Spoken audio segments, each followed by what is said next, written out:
All right, good morning, good afternoon, and good evening to all our viewers who are watching us today and who have joined us to Astra DB's Build-A-Thon Demo Day, which is also our finale. I think we'll just give a minute for the rest of the teams and the viewers to join in before we start. And in the meantime, sit back, relax, we'll be back in a bit.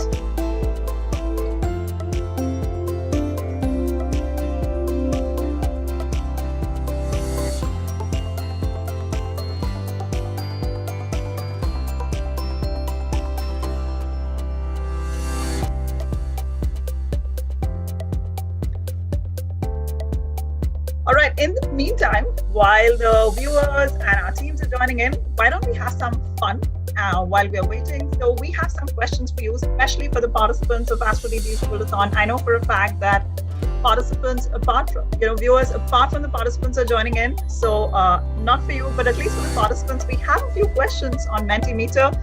And we would definitely want to see what are your answers, what are your responses. So here we go. If you're able to see my screen, just a small quick quiz for you. What you have to do is go to www.mentimeter.com, type in the code that you are able to see on the screen, and we have a couple of questions. So I'll probably pause on the screen for a minute for you guys to type in the code, and then we can go ahead for the questions. Asta, we can't see the code. Okay, hold on. You see it now? Yep.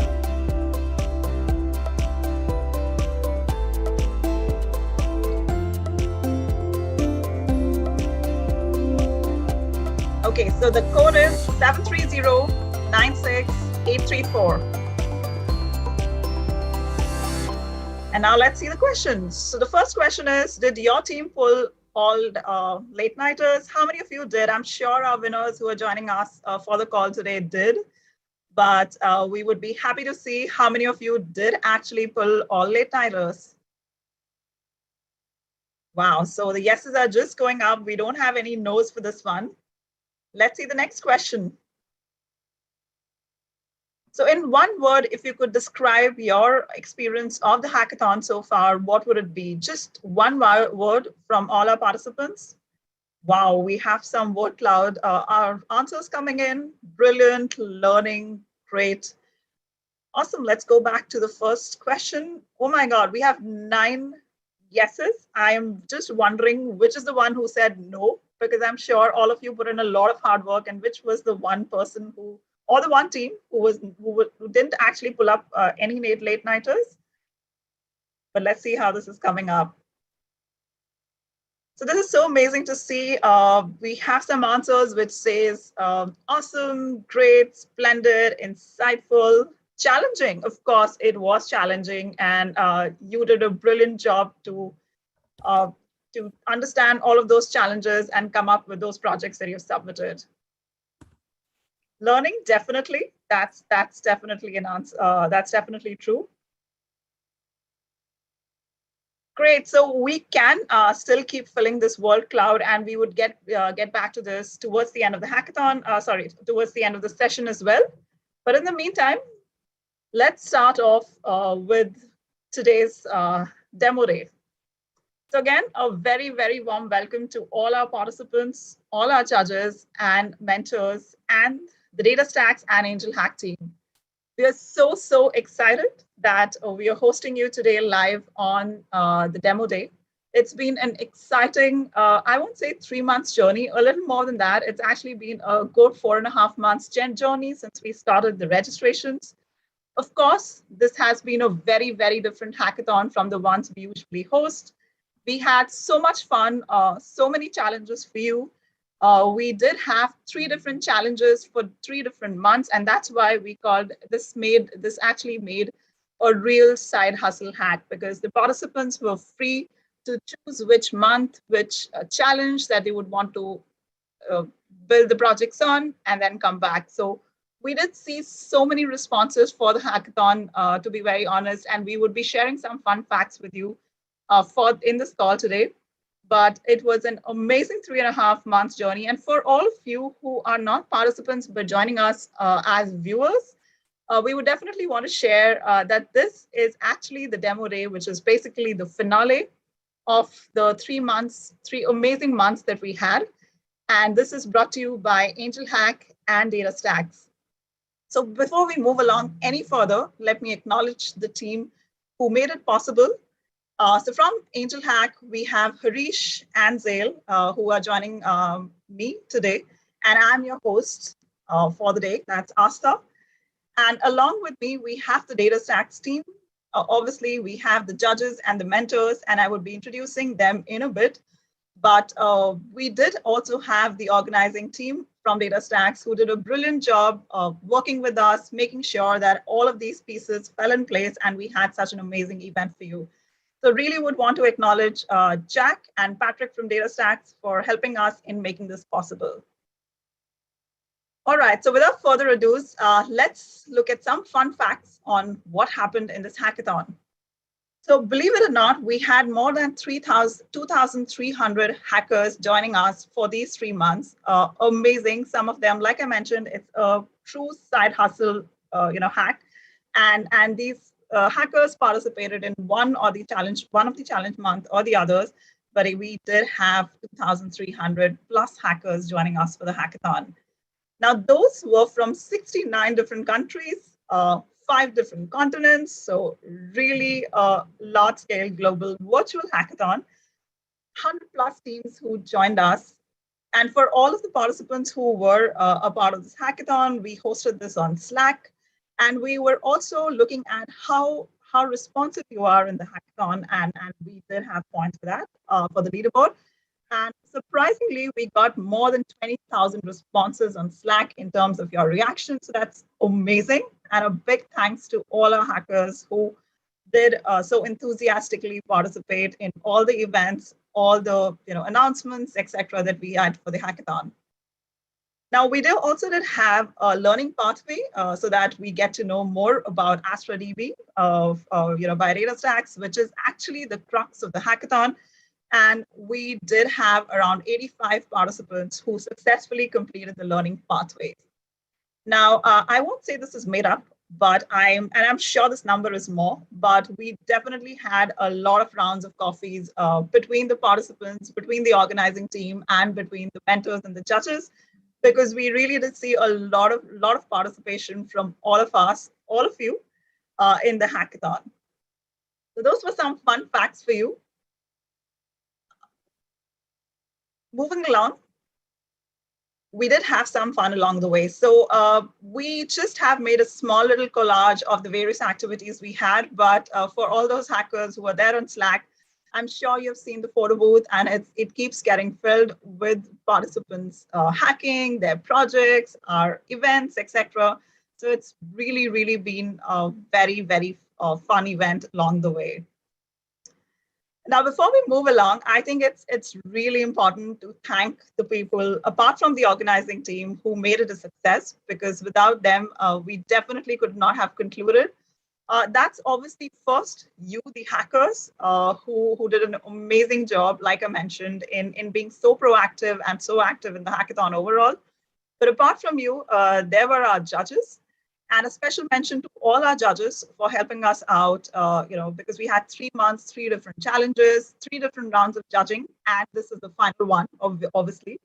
So a big thanks to Karen, David, Cédrick, Ania, Pieter, Bala, Rahul, and also to Patrick, who definitely filled in as our extra judge. So thank you so much, all of you judges, for taking time out and for so many months and doing this for us. Now, we do have a big, we do have to thank our judges, but also to our mentors. And let me say it, I'm sure the participants would have the feedback, but they have been so brilliant.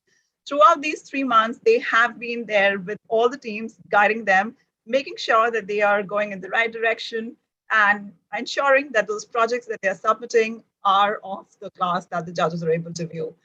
So, and also, we would definitely like to acknowledge the fact that this was a global hackathon, which means a lot of time zones that we were operating with, and the mentors didn't feel shy to to work around the time zones and making sure the participants were taking the queries were taken care of. So a big thanks to Stefano, Jack, Alex, Autumn, Rags, Aaron, and Eric, all of them from DataStax. Thank you so much, gentlemen. You were such a great team, and in fact, from the behalf of the hackers as well, a big thanks to all of you for making this a success. Now, all of us know why we are here today. Let me just take a couple of moments to just explain what's going to happen today. And for those who didn't participate in the hackathon, but actually an audience, we would definitely want this to take this time to explain you what is the concept of the demo day. So we did have, like I mentioned, 3 different challenges in 3 different months, and we had monthly winners coming in from all the 3 months. And we also had a wildcard entry. So now our top 10 teams who are the monthly winners plus the wildcard entry are gonna participate in what we called a live pitching session. So yes, whatever projects they have built, which actually made them win the monthly challenges, they're gonna share it live with our judges and you today. And then our judges are gonna decide who amongst those monthly winners are the final winners. Now, if we want, before getting into that, we definitely would want to relook at some of the things that we had for the hackathons, especially the judging criteria. So all of the projects were actually judged on these 4 judging criteria, and these 4 judging criteria will be used to judge the live pitching today as well, which is execution, creativity, impact, and the utility of the project. Now coming to the most interesting part of it. Now, the winners obviously know what they won in the monthly challenges. So each of our monthly challenge winner actually earned USD 2,500. Our first runners-up won 1,500 USD, and our second runners-up won USD 1,000 as a team. But all of these winners now, like I mentioned, are competing for the spot of what we call Build-A-Thon's grand prize winners. And that's what we call the demo day. So here, the winners will actually, as a team, be getting USD 5,000. The first runners-up team or project would be getting USD 3,000. And the second runners-up team would be getting USD 2,000. But the DataStax team didn't stop at that because they really wanted to shower a lot of prizes on you. So we did have other prizes and swag in place. So we do have the engagement awards, and basically the top 3 teams which actually participated in all the rounds are going to get USD 500 collectively as a team. All of you did a lot of promotions in the hackathon as well. So you did get a lot of your friends or colleagues to participate in the hackathon, and we're actually gonna award the top 2 hackers who got the maximum number of referrals for us. Apart from that, like I mentioned, we did have the learning pathways, and each of the participants, so this is an individual award, each of the participants who actually completed the learning pathways individually would be getting USD 50 individually. And then last but not the least, we had the leaderboard. So we did gamify the things, and there was a lot at stake. Like I mentioned, we were looking at all of your reactions, your participation, how you were faring, how much knowledge did you gain in the last 3 months of Astra DB? Did you sign up for Astra DB? Did you create that account? And did you submit the project? So all of those are actually tallied, and there are points. Also for today's event, so all of you who are actually hackers who had participated in the hackathon, who are attending today's session, would also be getting prizes. And for all our leaderboard winners, we would be giving these prizes as mentioned below, which is the top 10 hackers would be getting Astra DB swag box worth 200. The next 20 would be getting Astra DB's limited edition hoodies worth 50. And the last few hackers, which is the last 70 hackers, would be getting Astra DB's t-shirt worth USD 25. So yes, and all of these prizes, which is the swag, etc. The leaderboard, etc. We're going to announce very soon on Slack. Now, I think I've taken a lot of time, so it's now time for me to hand it over to some of the people who have made this, like I mentioned, this hackathon a success. Without them, this hackathon could not have been a success. And they would want to talk to you about Astra DB, what's upcoming, and why they invested in the hackathon. So without further ado, let me call upon my very special guests, Jack Fryer and Patrick McFadden from DataStax. Over to you. Brilliant. Thank you, Asta. And hi, everyone. Good morning, good evening, good afternoon. One thing I love about all these events is that we get people from all over the world, which is really good. So good to have you all here. So Asta, if you could go to the next slide, please. So yeah, I thought it'd be a good time. I've had the absolute pleasure of working with Asta and the rest of the Angel Hack team to help facilitate this hackathon over the course of the last, as Asta said, kind of 4.5 months. So I thought it'd be a good time, good opportunity to basically just let you all know why DataStax decided to get involved in this, to sponsor it. So there are a few reasons which I will go into. So if I could have the next slide, please. So the first one, and probably my most favorite one, is helping support the developer community. So one thing that we love to do at DataStax is to support our communities and wider developer communities, which all of you are a part of, which is, one of the biggest reasons why we decided to get involved in this hackathon. So we wanted to provide you all the chance to go off and build some really cool apps, which I think all of you absolutely smashed. And along the way, we wanted to provide you with resources, tools, and a bit of guidance to help you get up and running. So if you've joined us, even for 1 month or all 3, you would have seen that we hosted a fairly big number of workshops to get you up and running, introduce you to the concepts of NoSQL databases, how to get started with Astra DB. And obviously, as Asta said earlier, we had a really great team of mentors that were here to support you all throughout the journey. So hopefully you all had a chance to interact with them and had some really meaningful conversations. So if I could have the next slide, please. So next reason is to share Astra DB with all of you. So selfishly or unselfishly, we thought this would be a really good opportunity to actually get Astra DB out in the wild, get you all using it and testing it. Really for a chance to show off our cloud offering, which is Astra DB. So hopefully you'll all agree with me when I say it's a really good tool to help people like you get up and running to build some really cool, high growth, really scalable applications. And best of all, we're able to do that and share Astra with you all for free using our, what I would say is a really generous free tier. So hopefully none of you had to pay to use Astra. That was not the purpose of this. We just wanted to, raise some awareness and really let you kick the wheels of Astra and use it to power some of your really cool applications. Hopefully you all had a really good experience using it, and we would absolutely love it if you have any thoughts or feedback or anything we could change within the product. Then please feel free to get in touch with me. I'd love to have a chat with you. And then the final reason is to help all of you drive innovation. So you'll have noticed that this hackathon, very different to your traditional hackathon that may take place over the course of a week or a weekend, so really intense, quite a commitment. We wanted to give you a load more time and flexibility to really sit down, think about your ideas and have enough time to actually go and develop them, which I think worked really well. So as you will see shortly, when all of our monthly winners demonstrate their applications, you'll see everyone absolutely blew it out of the park. Some of the apps, all of the apps were absolutely incredible. We've been really impressed by them. So from myself and DataStax, really hope you've enjoyed being a part of it. We've loved interacting with all of you. There's been some really good engagement. It's been really good to get to know most of you. Thought it'd be cool to share some of those reasons as to why we got involved. And then next up, I will hand it over to Patrick, who will just give you a bit of insight into some of the cool things that have happened around Astra recently. So with that, I will hand it over to you, Patrick.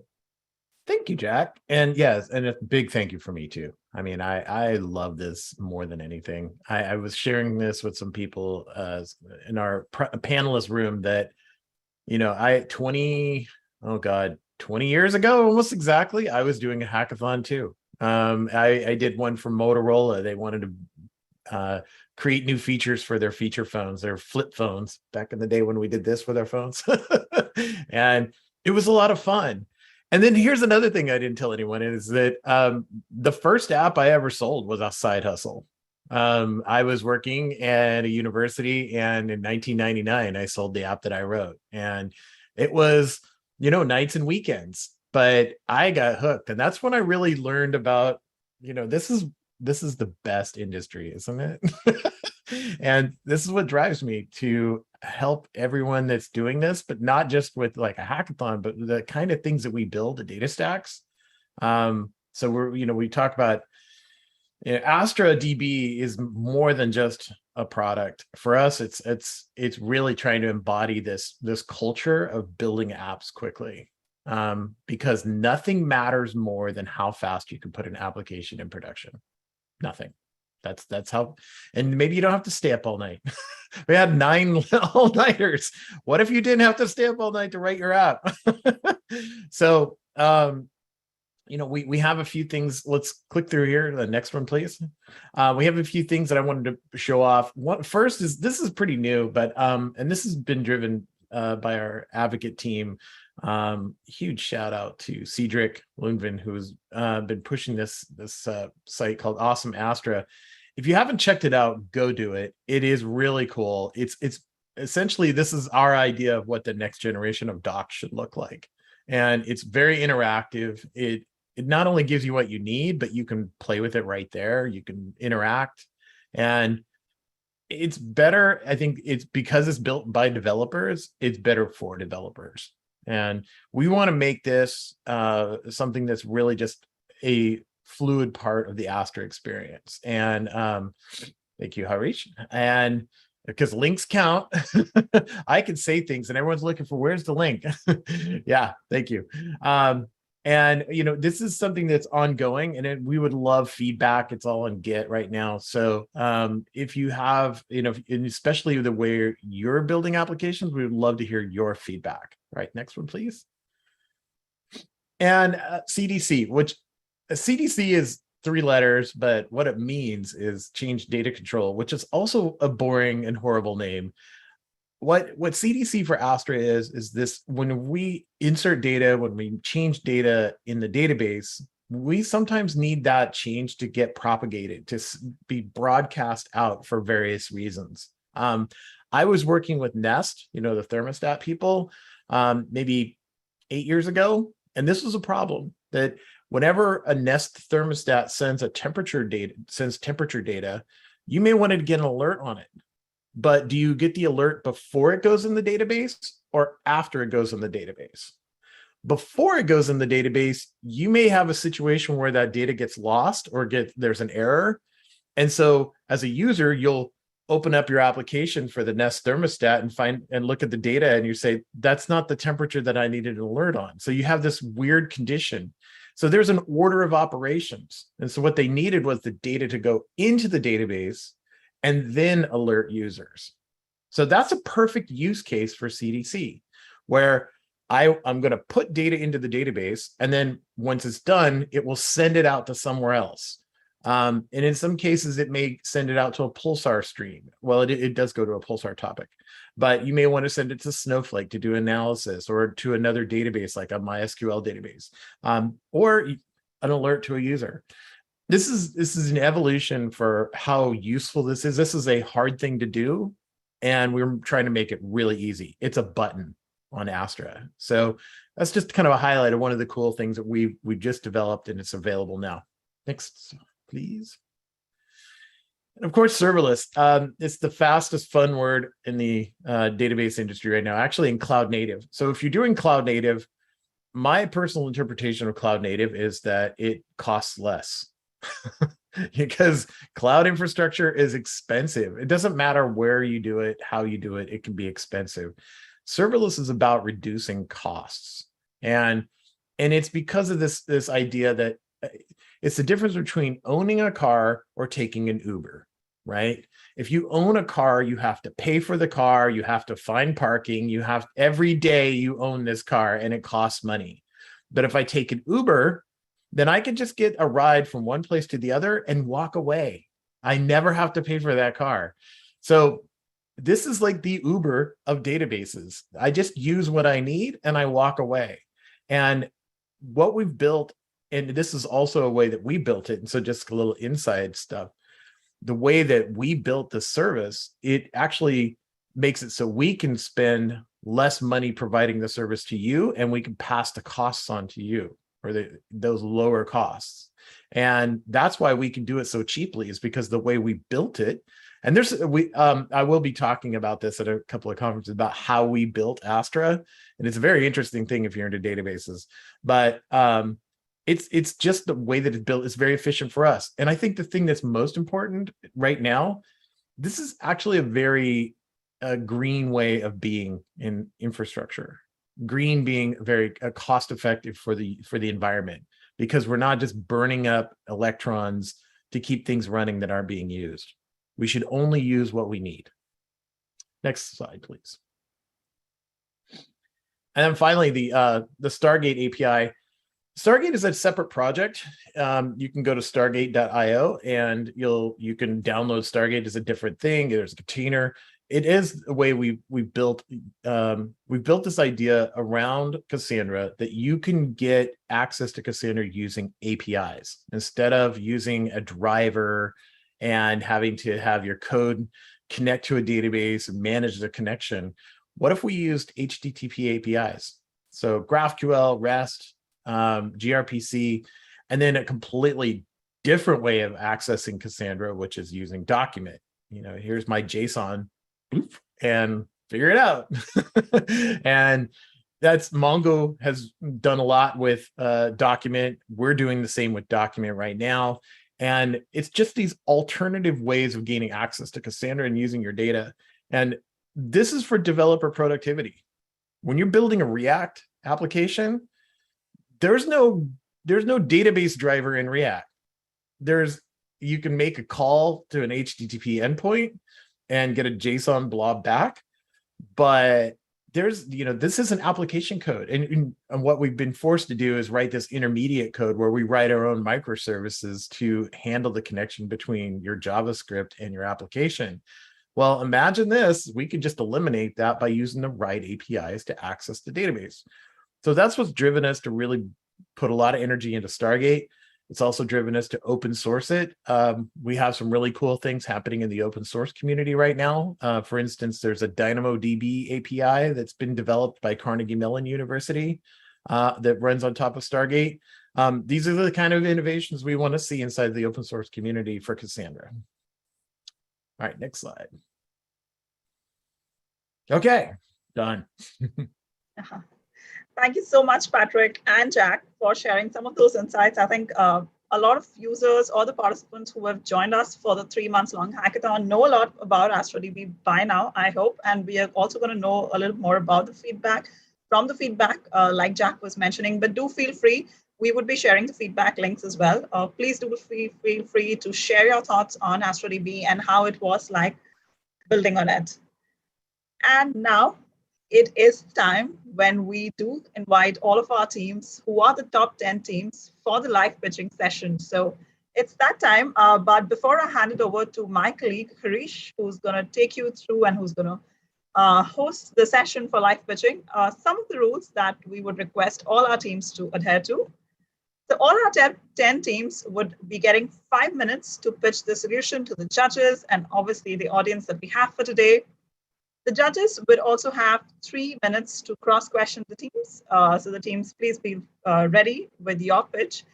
And once the pitching is over, the judges would be going into a deliberation call. And in the meantime, don't move away because we are going to have something fun for you and also a chance to win some more swag. So yes, this is the time when you get to win swag doing something fun.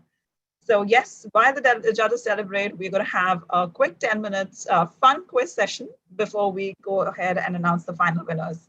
So with that, I would hand it over to my colleague Harish, who would be hosting this part, which is the live pitching. Over to you, Harish.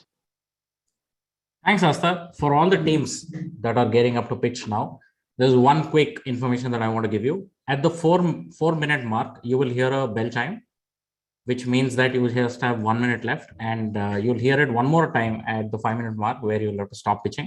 If you don't stop pitching, I will take the liberty to stop you. With that, I hope I have intimidated you so much, and we'll get into the first pitch for today. It is Team Dark Knight, and the project name is Pirate Land. This was submitted in round 1 of Build-A-Thon. under the A game challenge. And I'd like to call upon Suraj from the team to come and pitch. Suraj, whenever you start, we start the timer. So Asta, please stop sharing so that he can start. Can I have 2 minutes, please? I got disconnected and setting up stuff again. 2 minutes. Sure.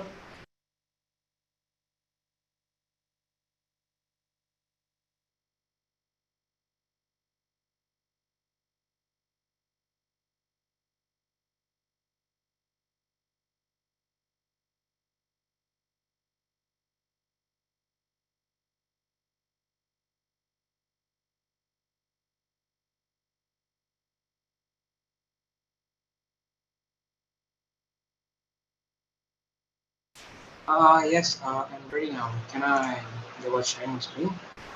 Yes. Please share your screen, and whenever you start pitching, we'll start the timer. All the best. Okay. So, hi there. I'm Suraj Vijay, a computer science student from Chennai, India. So, Pirate Land is my project, and it's a family game for people of all ages. So, today's agenda would be the problem and the solution, followed by the project overview and the live demo of the project, along with the tech stack I used and monetization of the project and the future plans. So the problem and the solution is during COVID period, we got separated from our family and friends, and OTTs were always not the right option to overcome boredom. And also there existed some family games which were kind of old. So I thought of making a new game, maybe a new, attractive and real-time game for everyone. Like even an 8-year-old kid can play it, or a 65-year-old person can also play it. So the project overview. So the game is really simple. It's a 2 to 8 player game split into 2 teams, and you have to hide yourself in the big island, and you have to find the other opponents. So the winning team would be the team that finds all the other opponents in the island before they get found. So let's see a demo. So once you log in, you'll be able to create an island.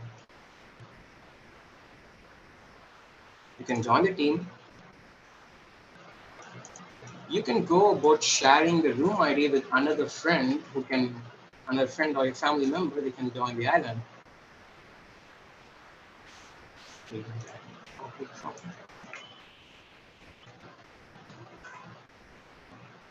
So yes. Once there are equal number of players in the both team, there you could see a launch game button for the person who created the room, and you can go about inviting 6 of your friends who can fill in. And with yes, let me launch the game with these people. So first things first, these are the team players, and this is the another team player. It shows demo love and sense. So the first round, you have to place all of your pirates. Actually, these are the requests before the game. Let's see after the game. So yes, now it shows demo 2 to stand. So if now I click, it shows not your chance. So we don't have the parallel problem, no reader writer problem, and it's now time for this group to place the pirates. So we do have a team chat feature and a world chat feature. The names are pretty obvious, and hello. Once you put the message here, you'll be able to see the message here. And you do have pagination just in case if you left the game, you accidentally close it down. When you get back to the game, the complete game state is fetched from the database along with the world chat. So I can't put all of the messages right here. So I thought of paginating them. And yes, you'll be able to click them. Similarly, so that was a miss, so 0, 0. Now if I click here, it's a miss. Let me try to finish the game as soon as possible. So yes, if it was a hit, you can see 1, 0, the score updated, and the database is in Mumbai and the cloud backend is in US. So there's a delay here. So yes, now if I click here, it's 3-3. The game is over. So every player is brought to the scoreboard. You can see that both of them are brought to the scoreboard. You can head to your profile and see the game record. So when you come back again, you'll be able to see them. And these are the requests. So reload them, it should be getting updated. And meanwhile, so yes, this is the CERN stack. You probably would have heard about mean stack and MERN stack. This is the CERN stack. Cassandra, Express, React, and Node.js. So yes, it's 8.3K. We have made a lot of requests, right? And this is the database model for the entire project. And these are some routes we do have. Every table has got a route, and we have boards. So this is for the updation of the board. And this was during the time of development. I had made 63.0 requests. So talking about the monetization and future plans, you can go about having a dashboard for advertisers, and they can select the date, city, and the time slot for which they can put their advertisement all over the location. And there are also some idea of these subscriptions like advertisements and custom player image voice set. So if you want to go about monetizing, you can add these features and you can do them. So this is it. Thank you. Over to judges for Q&A.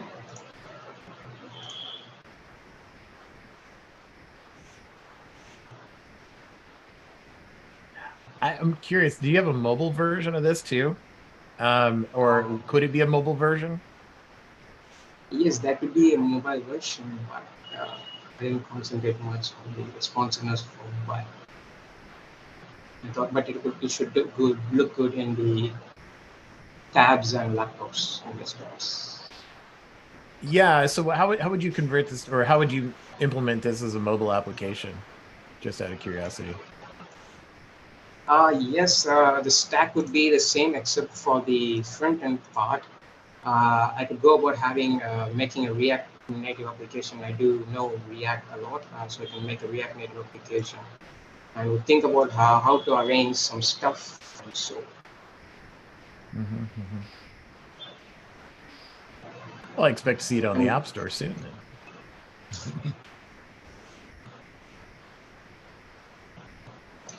And also, what to say, just in case if you close the tab accidentally during the gameplay and you log in, you'll be got to the same place where you were left out. Thanks to sorted connection. Well, I was not aware of CDC at that moment because CDC was not available actually. When the month started, it was back in the second month.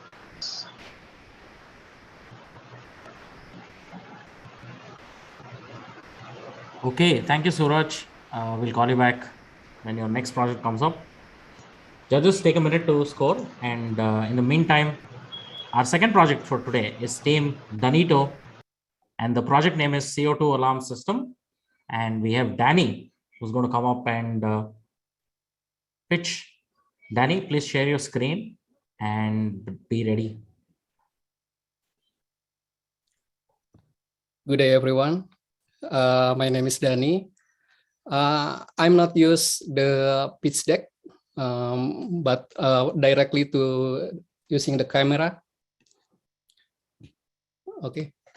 So the CO2 is the IoT-based device to detect the CO2 gas in the room. So this using the CO2 sensors. Okay, wait, I will turn this on.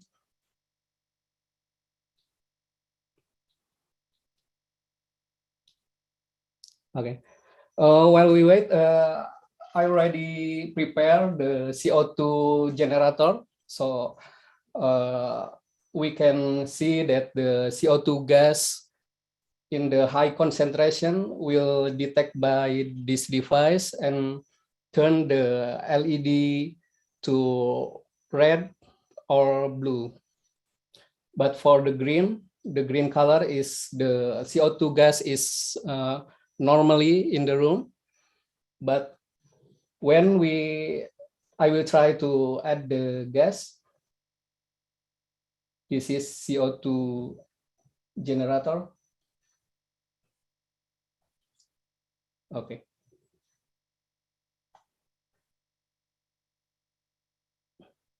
It could take maybe a minute to absorb the gas.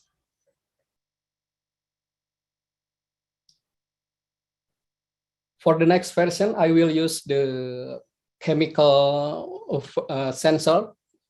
This using a physical method, and this one using a chemical method are quite faster.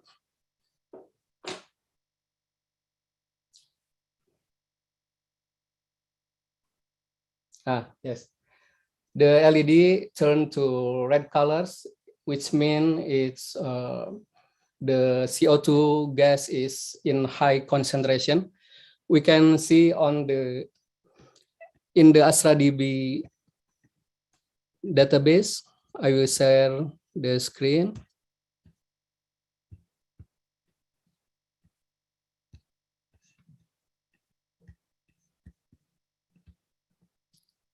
Okay, so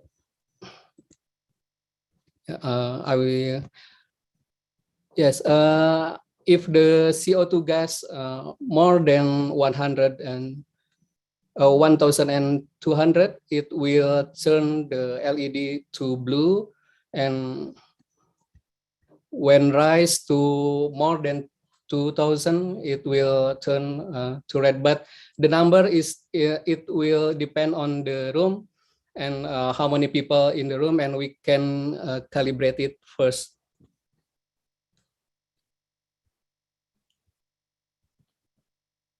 Okay. I will turn off the CO2 generator. But it takes time to turn the LED back to green because the CO2 gas is slowly move. In this room is not so many ventilation, so maybe we'll took maybe 5 to 7 minutes. Because my solution is based on IoT, so I don't. I only focus to the device, and the device send the data to the Astra DB. So for the next version, I will create the dashboard for the whole system, also the mobile version. Okay, maybe that's enough for me, this presentation. Okay, thank you. Great. Thank you, Danny. Over to you, judges, for questions.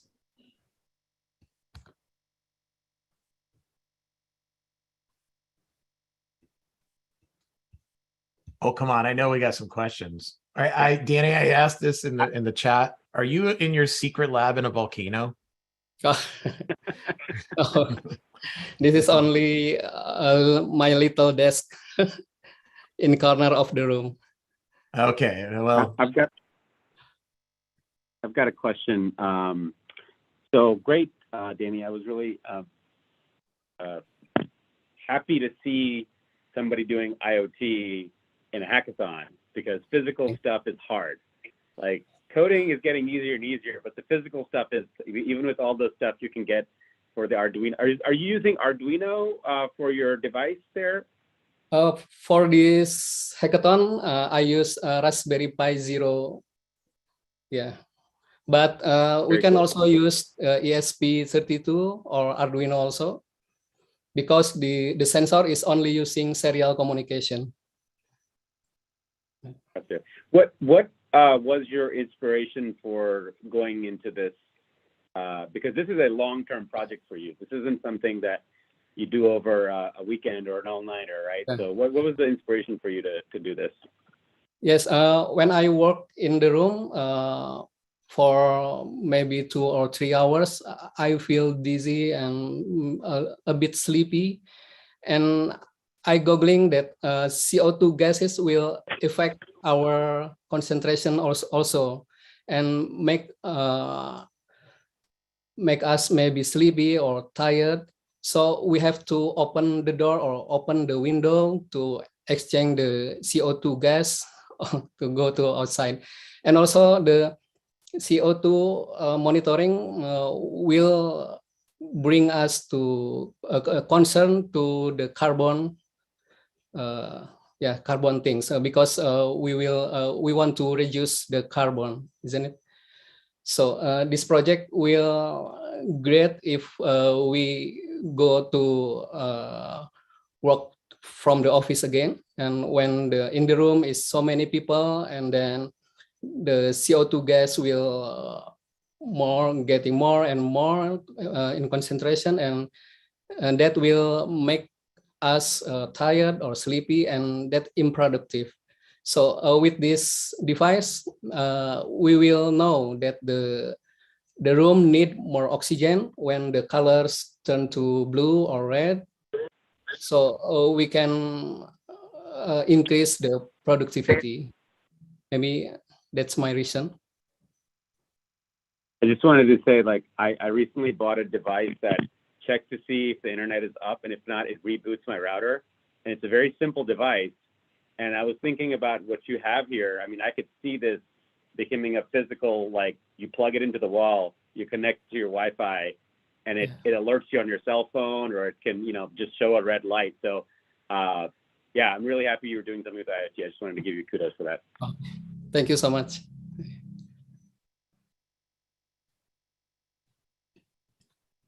Great. Thank you, judges.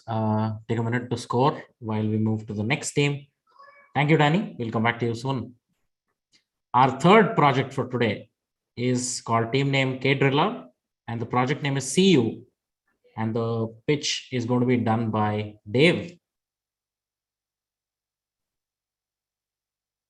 Dave, whenever you start, the timer starts, and you have 5 minutes with a notification at 4-minute mark, and then at the 5th minute.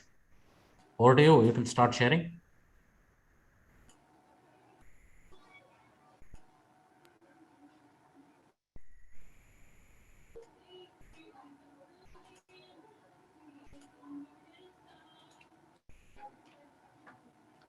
Hello, good day everyone. My name is David. So the application I will be presenting today is, the name is Seeyu, and it's a security solution that makes use of smart sensors and indicators to show potential security threats, and to also provide to solve those threats with appropriate solutions. So with the help of Astra DB streaming, Astra streaming, we can capture event data in real time. Can capture event data in real time. Then with our sync, we can sync those data. We can sync and export those data to our Astra DB table immediately for notifications. So here I can't produce like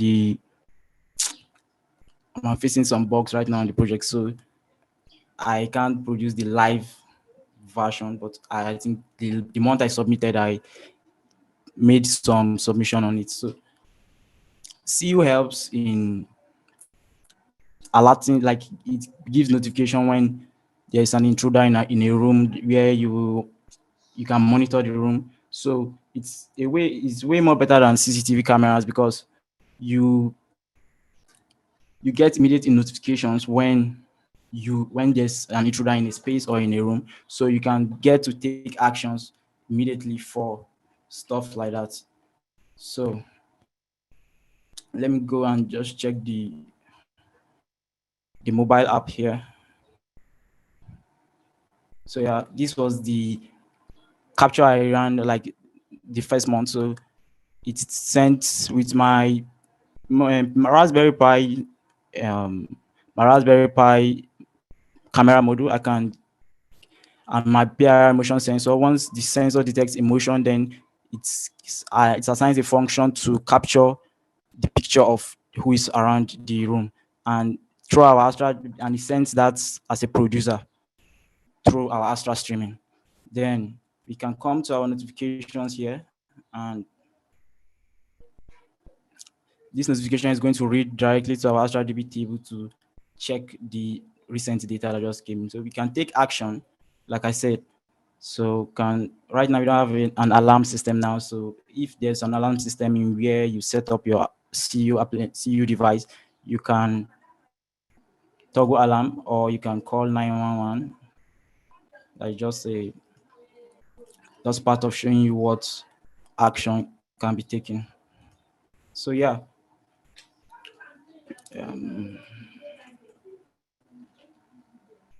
So here our Astra streaming producer produces an image with a message. This image is hosted on Imgur, and you can save the link to the image in my Astra table. So moving forward with Seeyu, I think if whenever there's an intruder in a room, there's always going to be an alert, and it's always going to trigger our streaming and send notifications. So with AI implementation, we can register faces so that we don't get unnecessary calls. We don't get unnecessary notifications when there's someone in a room.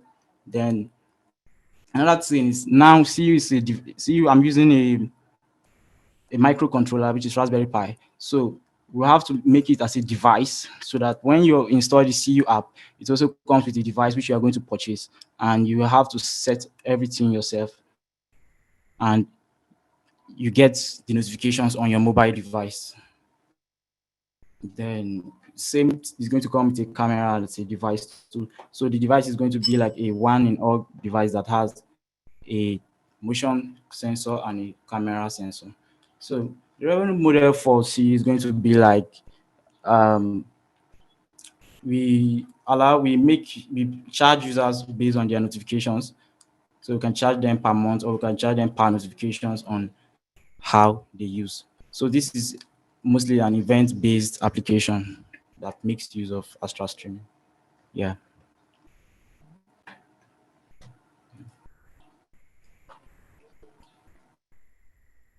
Thank you. That's all.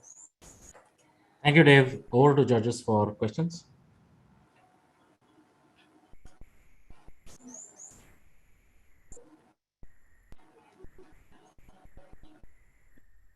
Can you go back to your block diagram? I want to see that real quick. Is it this? Are you talking about this? The diagram that shows like how everything interacts. Yeah, that one right there. What are the services? You say? Yeah, like the block that says services. Yeah, what are the services what are those? Yeah, services we are using Google Firebase notifications for push notifications. Mm-hmm. So once there is an alert, it gets triggered. We send this notification directly to the mobile device, so that through Google Firebase notifications, we can send push notifications quickly to the mobile device. Mm-hmm. Yeah. Then for the UI, we use Flutter. Then connect to read data from our database, from our notification database. We use the REST API. So when a object is detected with your Pi, the signal is sent to, where does the signal get sent? The signal is it's sent as a producer to Astra streaming, and through our Astra streaming, we can create a sync that will export the data to our Astra database in real time. So, but the push notifications, how do the push notifications get triggered if the motion sensor is going directly to Astra? Yeah, that's what I'm trying to figure out. Okay. So the push notification is a function. It's a Node.js function that when there's a motion detected, so we call that function and we assign the message it's going to send to the notifications to Firebase. So we just call the function. Yeah. So so when motion is detected, it triggers a push notification and it goes to streaming. Is that the case? Yeah. Okay. I've got a question. Are you executing any of your custom code on Google Firebase functions, or is it all done on the device itself as part of the Flutter code base? Yeah, it's done on the device. Yeah, it's done on the Raspberry Pi B+. So. Got it. Yeah. And is the camera data going through streaming? So are you actually streaming, like you're sending data from like the picture of you with your camera there? That's a part of the data payload that goes through streaming? Yeah, it's a buffer string that gets sent. The raw data gets sent and converted. So it sends the streaming. So is that compacted into like a binary? It's a binary file, or are you just sending a JPEG file through streaming? Oh, it's a binary file. Then it's sent to IMGO. We're using IMGO API to upload it directly. Then when we get the link immediately from IMGO API, we're going to store the link of the image in our Astra DB table. So we store the raw binary data through our IMGO, then we get the link and we send the link to our Astra DB table. Mm-hmm. Interesting. Okay.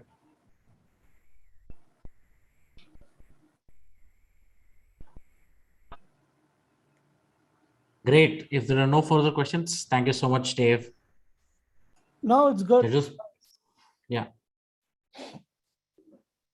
All right. Our fourth project is team name. Dave, can you please stop sharing? Our fourth project is Ajaya Tech, and the project name is mUfood from round 2, the second monthly challenge that we had. And over to you, Manish, to start pitching. Whenever you start, we start the timer. Sure. Yeah, I'll share my screen.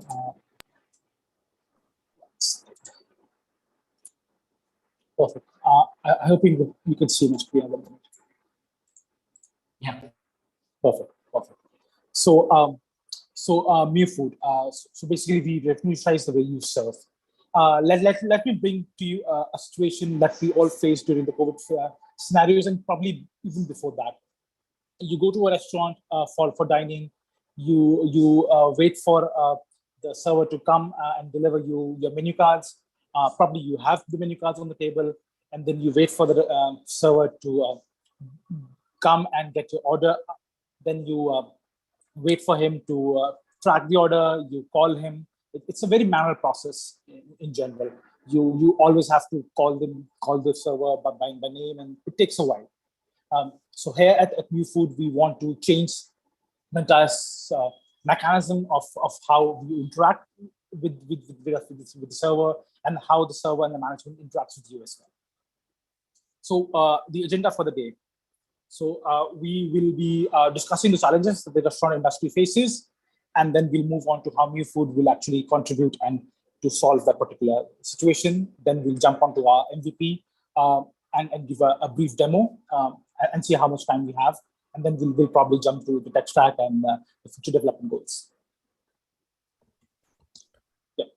So as you see, the restaurant industry is critically has a lot of challenges and it's very labor intensive, and we need smart restaurant tech to actually help and reduce those gaps.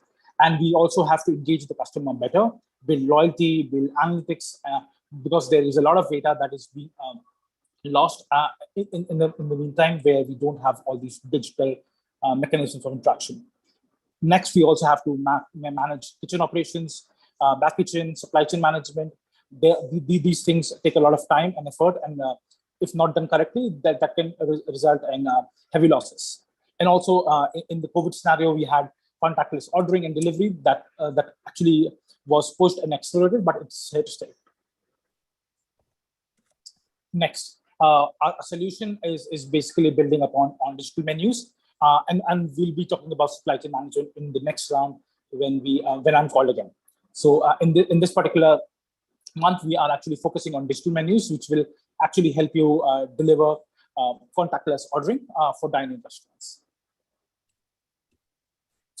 Okay, let's jump for the demo. So this would be a dashboard where the restaurant owners can actually prepare a sample section. For example, you can have various sections, let's say appetizers, main course, drinks, and whatnot. So you can have a particular category. This is a bug where it shows 0, but I have to fix that bug and reflect how many dishes are there in the particular category. Now we can actually add some sample dishes. At the moment, I'm not going through and adding all these dishes at the moment because it will take time. But you can add your dish, your category, any description that you want to show on the menu, and also the price. Next, you also, so this is also a bug where these labels don't interact that great, but you can name your restaurant, your currency label, because I intend to make it flexible for multiple locations. So currency label is critical. Number of tables, obviously you'll have to keep a track of what order came onto which table, and also the number of servers. And then obviously this would be an eatery level information, so it would not be multiple numbers. I mean, we can have a chain of restaurants, but I'll take care of that in the next iteration. Next, so this would be a particular QR code that would be on a table. Obviously, for n number of tables, you need n number of QR codes. At the moment, it is showing 1 for now. And now, once you actually come onto the table, this when you scan the particular QR code, this will be a mobile version. Let me just forcefully do that. So example, for example, your restaurant name can come here, your categories, and all the dishes. So you can go and add. The buttons are not great, but okay. And you can add all these dishes. Zoom out. One second. Okay, and you can view the cart and they basically submit the dishes. So this would be the customer-facing interface where the user can see the menu, order the menu, and eventually that reaches the back kitchen. Back kitchen automation has to be done separately, but eventually that is a different piece where the back kitchen automation and the back kitchen and the backend people will actually take care of the order. They can get your table number, what kind of things you ordered. If you modify anything, or you probably want a napkin or a fork, you can tap the buttons and then do that. But obviously, that's not part of the current hackathon. That was all I could manage. That's time up, Manish. Oh, I didn't. Oh, sorry, I missed time probably. Okay, I'll just go over things briefly. It's just a tech stack and future tasks. I can probably go over that in the question and answer section, and that's probably that. I'll end here. Thank you. Judges, over to you.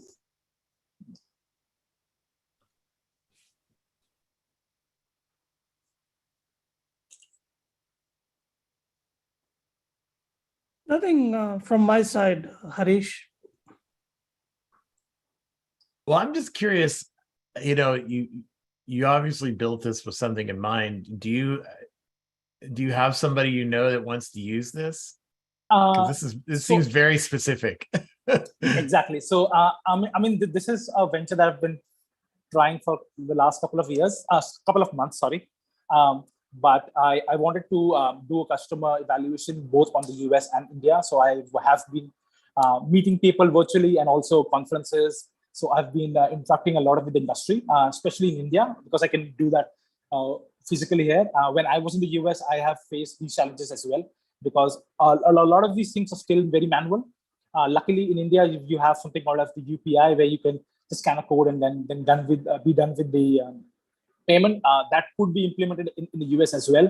Although I won't rely on being a fintech partner, but probably I can partner with somebody else to probably Venmo or PayPal or whatever. But for payment integration, could be seamless. Interaction with the servers, the management. For example, simple things like just getting a napkin takes 5 minutes. When I was probably, let's say, at Hooters, you call the server and they take 10 minutes to come there. I mean, it's not their fault. I mean, it's they're packed up and jammed. So they are sometimes lacking in the back kitchen. Maybe you customize an order. Let's say I don't want cheese on this, and they kind of miss that, or probably they send it to the wrong table, and that's completely human. So all these things can be very much automated, and obviously using data analytics and machine learning, you can predict how your inventory is going down. An interaction that I had with a restaurant owner very recently is you can track my my vegetables and all this stuff, or like chicken. But my packaging is critical because it takes 3 months for the manufacturers to give me a packaging material, and that's very, very hard. So doing all those things will be very, very important. So I'm just going towards that. So I hope I didn't overstretch the thing, but yeah, that's the overall idea. No, this is great. Thank you. Thank you. Yeah, just a couple of questions. So I'm not going to say which chain, but I worked with a chain that uses, I think, still Cassandra as part of the system in the back end. So Cassandra will scale for lots and lots of restaurants. So I saw that comment, Patrick, KFC, and you might want to add to that, like Burger King and McDonald's, and looking specifically at what you've built here. And this is a question that I have because I know these type of applications, everybody wants to build a one-size-fits-all software as a service. But when you start working with businesses, that is never the case, right? With consumer software, you can get by, but when it's business software, it's always some sort of like customization. So if you were to go out and let's say you get KFC as a customer, and then 3 months later you get Burger King as a customer, and Burger King says, I need XYZ, which is different than what KFC needs. How would you make this still a single platform but multi-tenant? Do you think your current stack would be able to manage, your data model would be able to manage that? I think I should be able to manage. I mean, so there are two ways of dealing with this particular situation in any domain. Either make a product that is very specific to a particular platform, particular client, and I don't think I'm going with that. I want to make a product that is generic enough that can suit 1,000 customers, 1,000 clients in different domains. If Burger King comes with a use case that is a very good idea that could be used for them, and that could also be used for multiple domains or particular multiple locations, things like that, only then would I go and otherwise it will be a very specific product for them, and that is not the way for what I foresee. So I think I'll say no, even if they are the first client.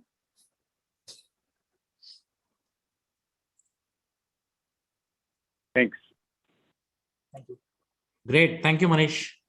Thank you, judges. Take a minute to score while I call upon the next team, which is team name Danito again, with the project name AWFA, which is Attache for work from home anywhere. Over to you, Danny. Please share your screen. Whenever you start, we start. Okay. Like before, I will use only the camera, maybe share screen for just showing the database. My second project is AWFA, Attache for work from anywhere. This device is to help someone to connect to the internet with the encryption connection, so it will more secure.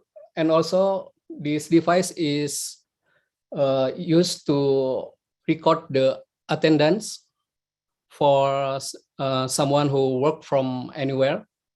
So I use the Google Coral for the main computing and for AI.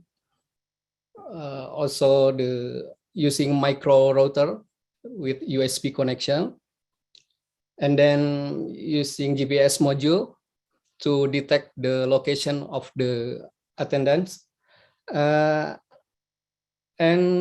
using the computer generated speech to interact with the user. So I will try to restart the device. Okay, maybe it will take several seconds. Okay, when the device turning on, I have to connect to its micro router, and then prepare for the recording for the attendance. Please turn your face to the camera. Okay.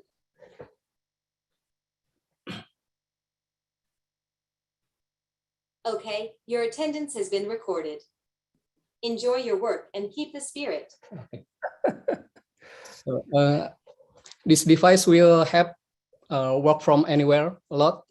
It will encrypt the connection and also will remind the worker if the worker have to take a rest maybe in 2 hours, and also will automatically record the overtime.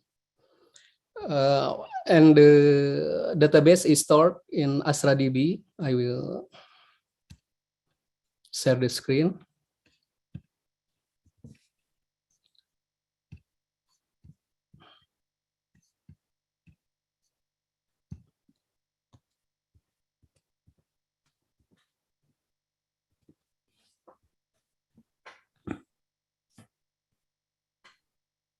Oh, it looked like I truncated the table. Wait. Yeah.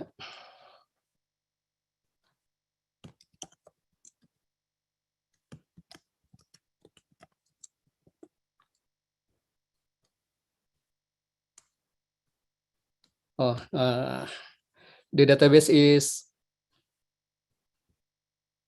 yeah, I incidentally deleted the database, I think. AWFA_final, it should be.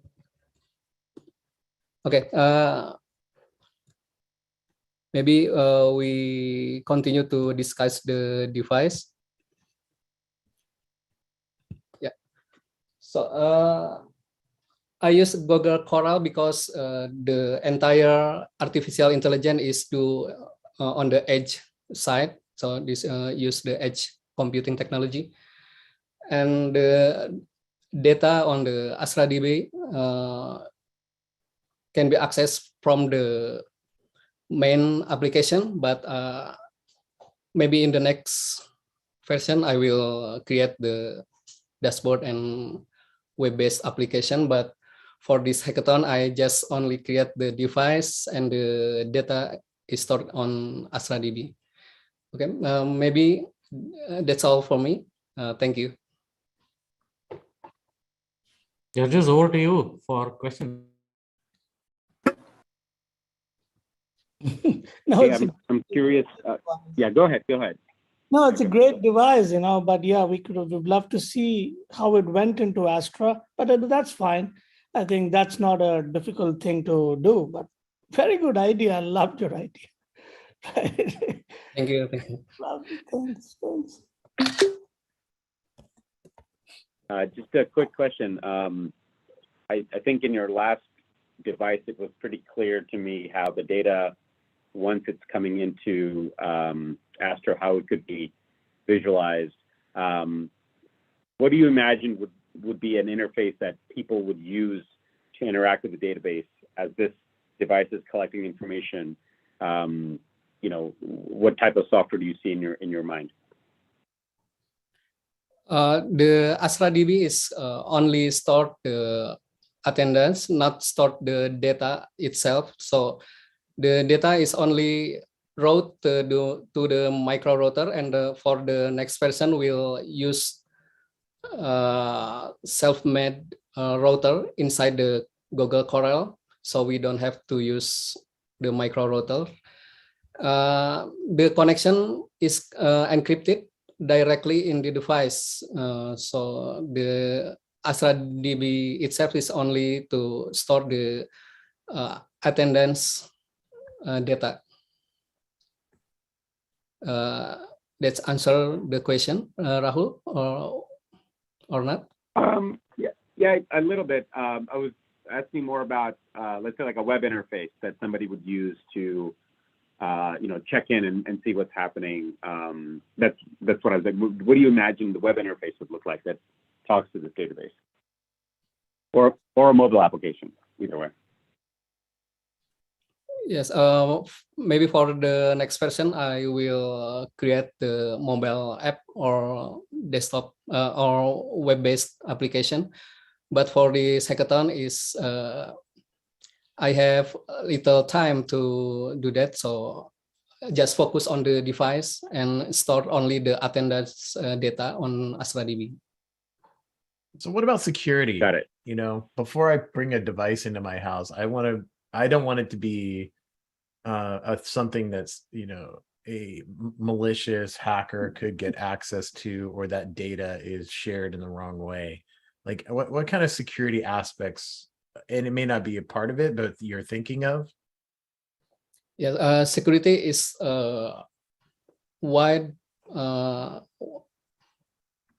This device is only encrypt the connection, but the security is a lot of aspect on it, like how user create make their password, or also what application installed on the laptop. There's a lot of security things to do, but this device is only encrypt the connection.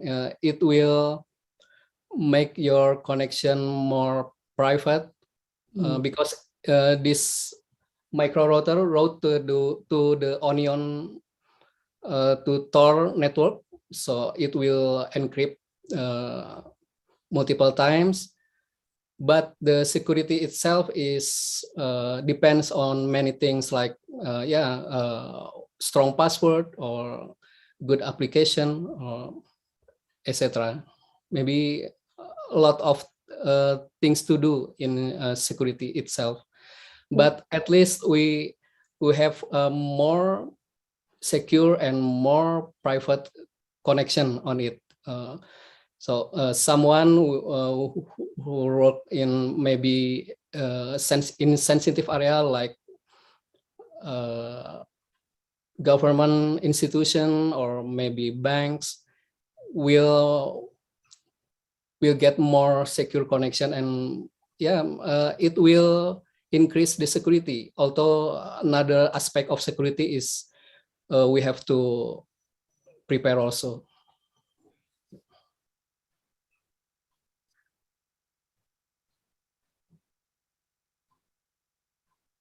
All right, thank you, Danny. Okay, thank you. Judges, please finish the scoring. And our next project, and the sixth project for today, is team name Kdrillar again. And the project name is Intola. And this was submitted under the e-commerce challenge. Dave, over to you. You can now start sharing. And whenever you start your pitch, we'll start the timer.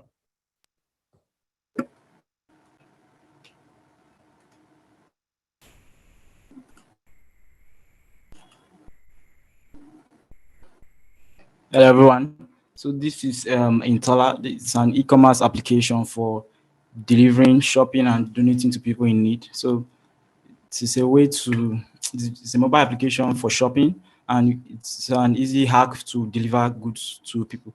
So let's check out the demo. So here's our home page with our products in different categories. So let's try to purchase this.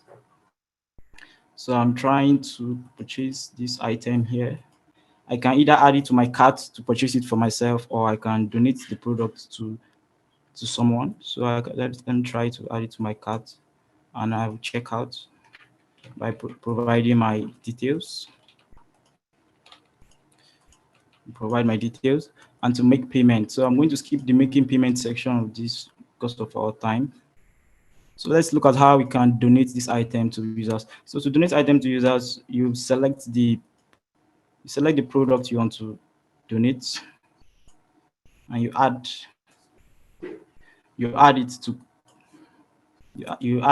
click the donate button to add to your donation cart, and you pay for this product. So as you can see here, we can't input our shipping address since we are donating this product. So we are just going to pay for this, and this will be up for donation. So once again, I'm going to skip the payment section here for our time. So to avail these donations, we just have to come to our donations page, And you can see here I've donated Ginger. This account has donated Ginger, and it shows the price that the user paid for, which is this email, and the spots left. So users can avail.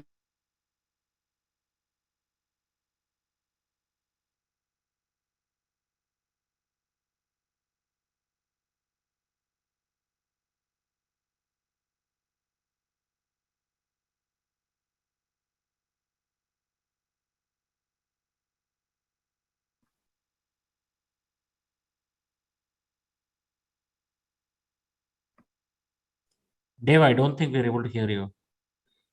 Yep, true, Harish. We've lost his voice.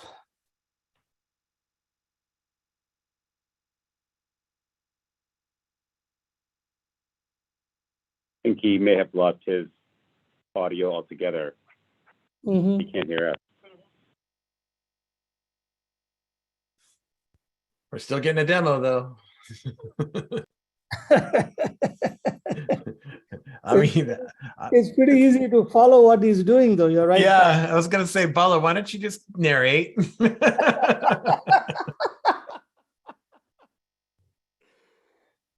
It's a very interesting app. I don't know what he means by saying shopping and donating to people. Does it? Yeah, Are we that was in the shopping write for up. somebody else, or Yeah, you shop for something and then you donate it to somebody donated? else. Yeah. That's a good thought. Yeah, it's a different twist on just buying things. Yeah. Looks like you can buy a lot of things. I was very interested when he opened up a MacBook. First of all, I wish I was rich enough to donate a MacBook to somebody, you know. One of the nice ones at an M1 Pro. Yeah, well, then here's the case for it. So, you know, you can deliver that and a laptop case. I mean, it's a really interesting app if you think about it from a food donations and things like that, or It's excellent. medicine. Yeah. Lot of But it's- potential. Lot of potential. Yeah. Yeah. Apparently a laptop is only 444. Yeah. Depends on which type of laptop you get. That's true. Like a Chromebook, way less. Yeah. Asta, Yeah. can we tell him that we are not able to hear him somehow? Is it possible? We did, Bala. In fact, we did mention, David, if you can hear us, we really can't hear you. So do you want to take a quick pause to check your audio before? He's doing a I lot don't of. think he's able to hear us. Yeah. Dave, check Zoom chat. Yeah, the Zoom chat, he's not hearing that. And Yeah. Yeah. He's engrossed in his presentation. yeah, I was gonna say he's really into this. It's like he's going. He's gonna be really disappointed when he finds out that everything he said went nowhere. This is the live. You can't do this. The live demo gods will get you every time. My database got deleted. Of course it did. I remember, Patrick, many years ago, you made a very interesting comment, right? This is you don't have a backup in your. Exactly. Well, I just did a presentation for KubeCon and I pre-recorded the demo. That's the way to do it. Yeah. That's the way to do it. That's the way to do it. You You know, really can't take a risk. You know, I was talking to somebody else who does podcasts, and he was telling me his horror story where he had this like really, successful entrepreneur on his show, and they recorded it live because he wanted everything to be live, and no audio was recorded for the whole hour. and it was just like a total waste of time. So it's like learn lesson is record and Pre-record. Stream it. Okay, this is Yeah. what we'll do, judges. We'll come back to Dave at the end again. In the meantime, we should be able to see the Zoom chat. Yeah, we'll have to give him a chance, Arish. I think. Yeah. He's crying He still right has now, one so more he doesn't want to project. be on. He has one more project to pitch, so we'll probably take those two at the end. In the meantime, he'll get some time to fix it. So we'll move on to the next project now, which is team name Dark Knight again, and the project name is DataStax Astra DB Navigator, built by Suraj. Suraj, once Asta stops sharing, you can start your pitch. And keep an eye on the Zoom chat in case anything goes wrong. We don't want anything to go wrong. Yeah, sure. Take a lesson. That's quickly learned, Harish. That's a good thing.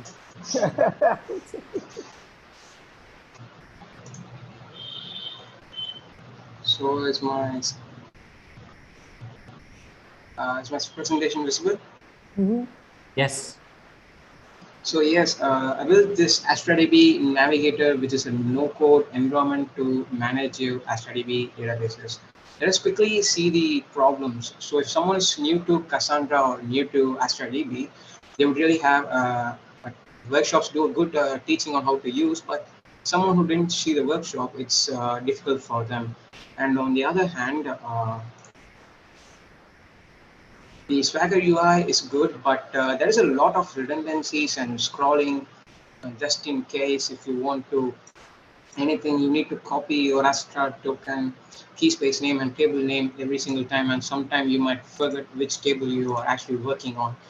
And on the other hand, it's available only in English. So I thought of making a product for Astra DataStax, and it's working fine. So you place your Astra token here, and you can also go about switching the languages, and this is not done by any API.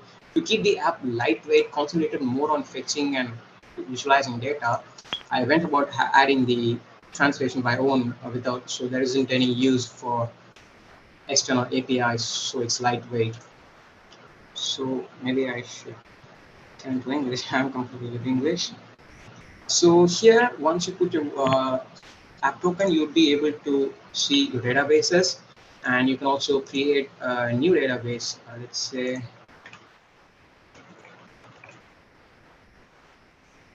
and Mumbai is near me, unfortunately.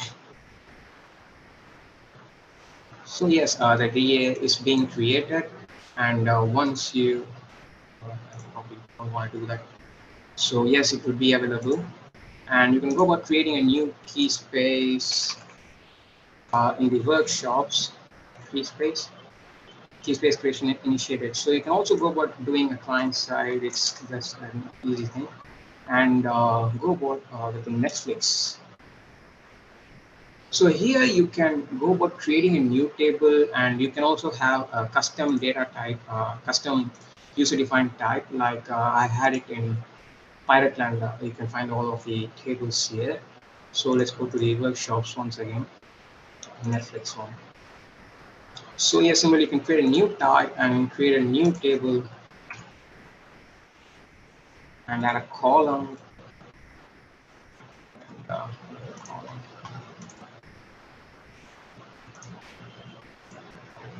And you can go about adding the partition key, which will be the first one, and the clustering key, anything you want to do with the TTL. You can create a table. So the table has been created. Maybe I can show you that.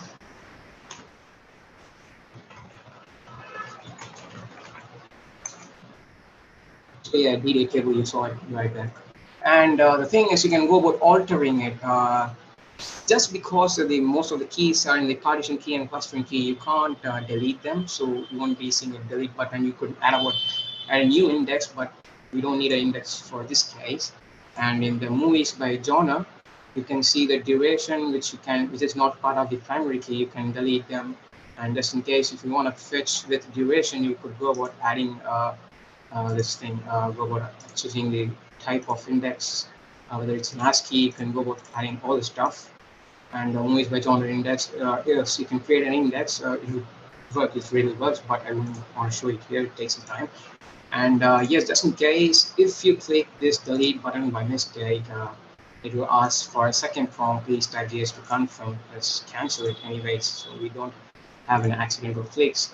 So movies with genre, when I click here, you'll be able to see some sample data, and you can click load mode to fetch, or just in case if you want some other data, you can go about adding them, and you can just change the page size, and you can give fetch rows. So yes, once you fetch them, you can actually search them actually. Third keen, you'll be able to see this, and this is applicable to all the columns actually. Go about searching for comedies, you'll be only having comedies, I guess it's a partition key, and okay, so similarly, you can go about adding a new row. So that would be in a JSON format. I did it already. If we copy paste this quickly, so take it free. So it says the row has been added, and you can find it here. This KD3 page showed up, and similarly, you can delete one this time. That is time's up. So maybe they can ask the questions. Judges, over to you for Q&A.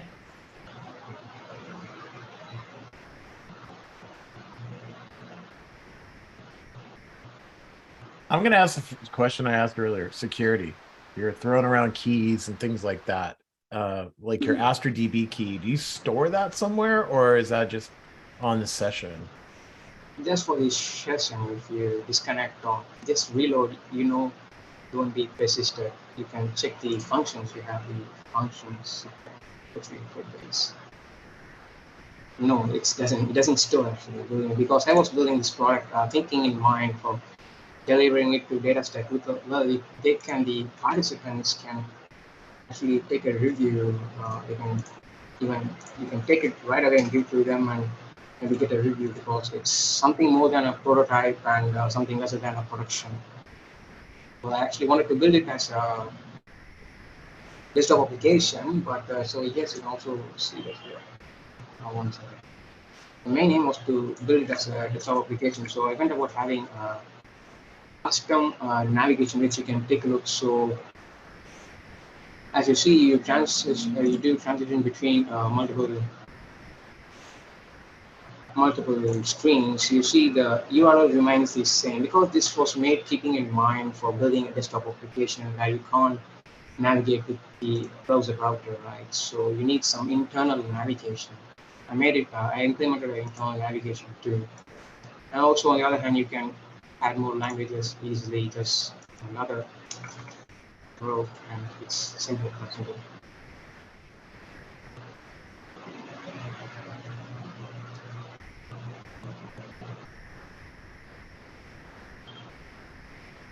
All right. Thank you, Suraj. And our 8th project for today is from the team Ajaya Tech, and it is mUfood again. Over to you, Manish. And this was submitted for the round 3 of Astra DB's Build-A-Thon. I'll share screen. Okay. Perfect. So it's now visible. Okay. So we're back at mUfood. And this time it will be a little faster because you've already seen most of the things. Move it, yes. The journey remains the same. The challenges unfortunately remain the same. I'll quickly skim through it because we've already dived into it. So at this particular piece, I'll move on to the supply chain piece, because we did talk about digital menus, but it closely links with the digital menus. For example, if you order, let's say, your cheesecake, the system can eventually know you must have used this much amount of cheese and whatever items the cake actually has. I have no idea, but there's a fixed quantity, and you can add an override of wastage on top of it, and it knows you used your packaging, you must have used let's say spoons and things like that, disposable of course. So all the supply chain things can be managed again once you start using digital menus. Okay, let me just jump on to the demo. 1 second. Okay, so here you obviously have to add whatever ingredients you have to onboard for example, your ingredient name, your quantity, your type, what's the measurement type, expiry, because that would be critical if you have to throw away things after a particular date or time. So you can have days, weeks, months, depending upon what kind of things that you actually have. And also at this moment, you have a hard level of low level. For example, if you know 5 kg of rice will be your threshold, because till the time you actually order rice, it will take whatever amount of days to get it delivered. And obviously the vendor email as well. So we wanted to automate the entire process of ordering. So I'll come to the point where we can actually order some things that are actually critically low, but we wanted that to be automatically taken care of. So this would be onboarding all the ingredients. Next, we come on to what dish actually uses what ingredients. So again, that's very restaurant specific. But for example, you can have ABC dish caddy. It's a 10, 15, 20, 30, whatever number of ingredients. So this will actually take care of all the ingredients that are being put in a dish. The only thing that is missing here is the proportions. I could not get the time to actually manage that. So for example, your different cakes can actually have different ratios of things being used. So that would be a piece to add into. So each ingredient has to be measured, probably a bigger quantity. Let's say not just a cake, let's say 10 cakes, or probably, I mean, depending upon how the owners and the management actually deal with that. So this would actually critically add the ingredients for the particular dish.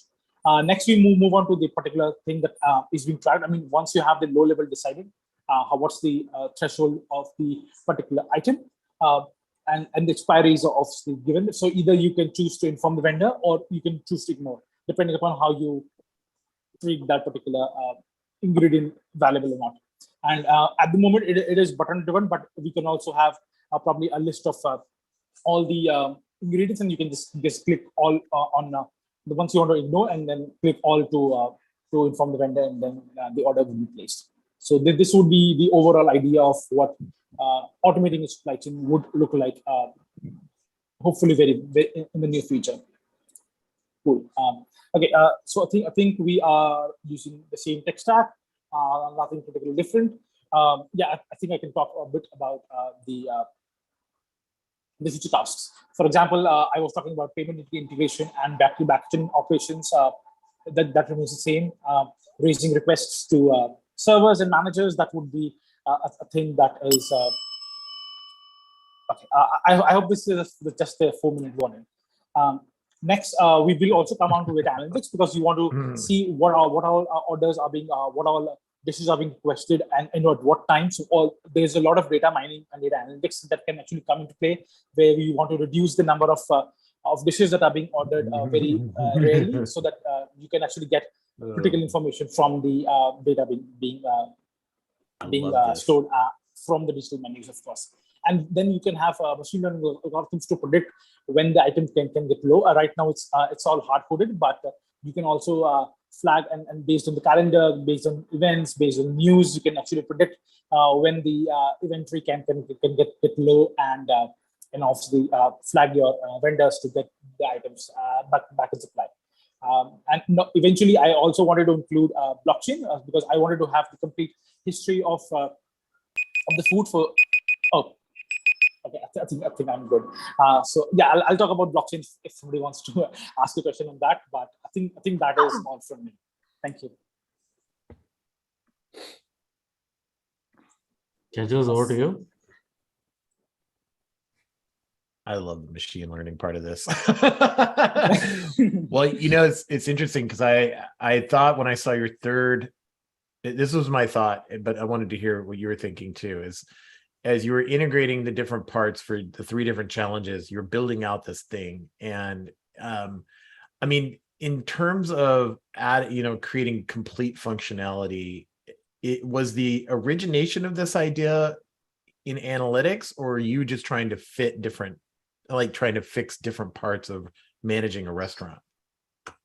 Okay, actually, being a techie, I think I don't want to go to tech being used. For example, blockchain is a hype right at the moment. Data analytics, machine learning, all these things are hypes.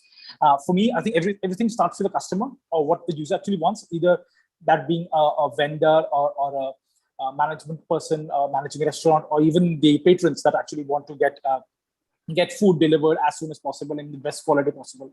So I put myself in those shoes and see what the solutions are, what the problems are. And obviously, if you can use tech to solve that, that's great. If you can't use, I think you should just get away from it, because I'm a techie, I can't do anything other than tech. So I'll just move out of the particular domain if tech cannot solve. Sometimes tech makes things worse, unfortunately. So the origination actually came through my experiences both in India and in the US. For example, food courts. I mean, you go to a food court, you hunt for a table and then get your food, and then again hunt for the best thing to order, and then wait for that thing to be delivered. And sometimes it's messed up, sometimes it's not. The whole experience is like it's not a picnic, but a treasure hunt. Find the best possible experience. So those kind of experiences, unfortunately, came up multiple times, and just not to me, to multiple people, and whomever I talked to kind of shared the same troubles, if I can say. I mean, it was sweet. It was sweet in one sense, but sometimes very painful on the other side. So I think that's the idea, origin of India. You should team up with Danny and add an IoT component to this, because I think that's the missing part. I had an IoT vision as well for there you go, Danny. Tracking footfall, or probably tracking your sensors to actually track your food quality and things like that, temperature. But yeah, I mean, I have so much to do, so I think I dropped blockchain and IoT. I wanted to get away with the hype and actually focus on the problem at hand. Great, thank you, judges. Thank you, Manish. Thank you. We will now move on to the next project. For the third time,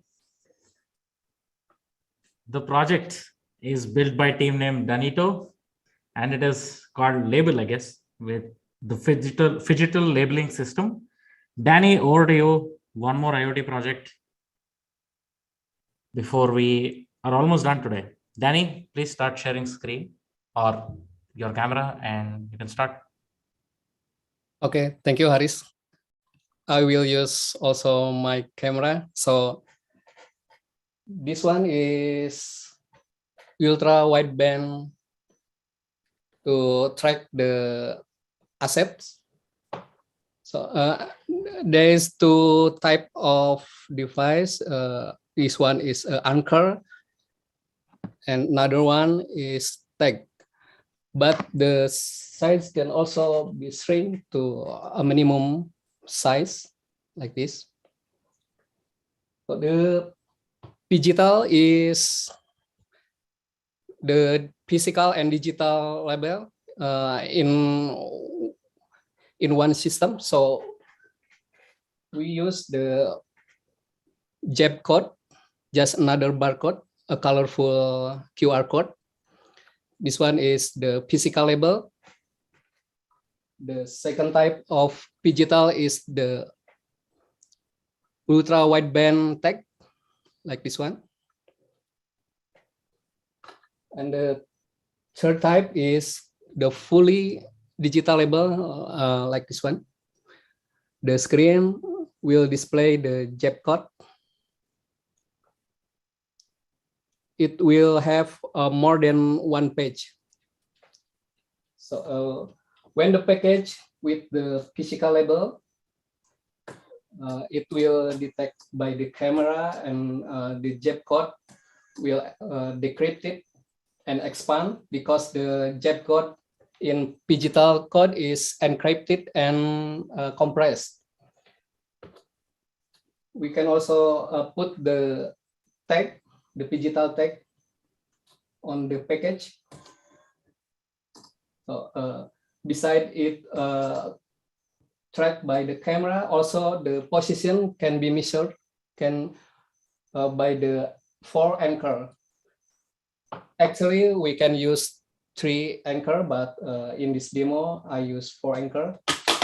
And the third type, we put the fully digital label on the package. And when the camera read the screen, it will get the information, the detailed information. And also the position of the package will detect by the 4 anchor. So, this ultra-wideband technology is use this small chip. You can see, and for the microcontroller, I use ESP32. I will show the output of the device.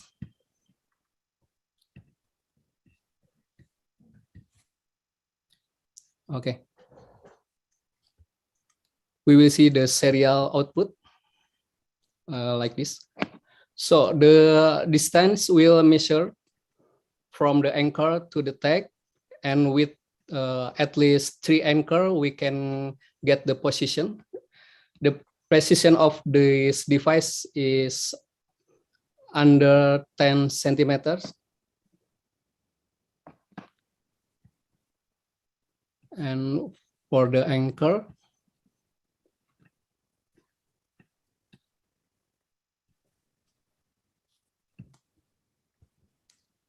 I will use another serial port. Yeah.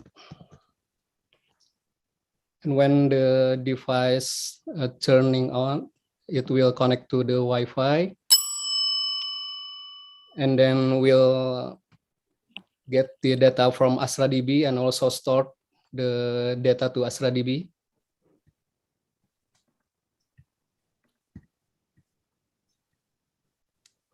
Yes, with this device, we can track the things or people or maybe pets inside room. So this will some kind of indoor GPS maybe. So GPS will have the weak signal in indoor.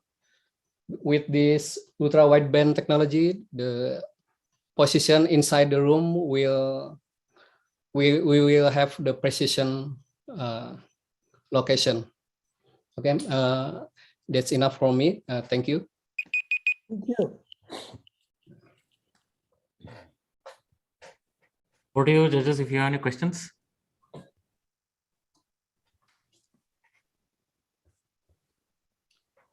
What library did you use to connect to Astra for ESP32?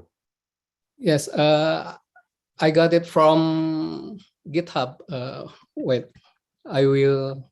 Was it Nathan Bach's library?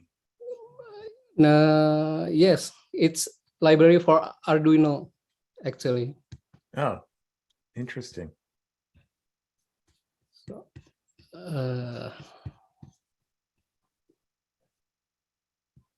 yes. Wait.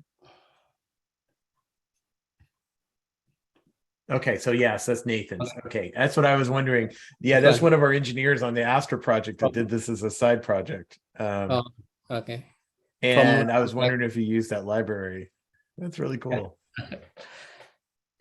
This is my first time to connect to Astra DB with this small and cheap device. It's only 2 USD. Is that a D1 mini? No, this only the chip, not the D1. Only cheaper than one a D1. Yeah, without breadboard, Yeah. Yeah. ESP8266 actually. Yeah. Wow, that's really cool. Thank you. Thank you.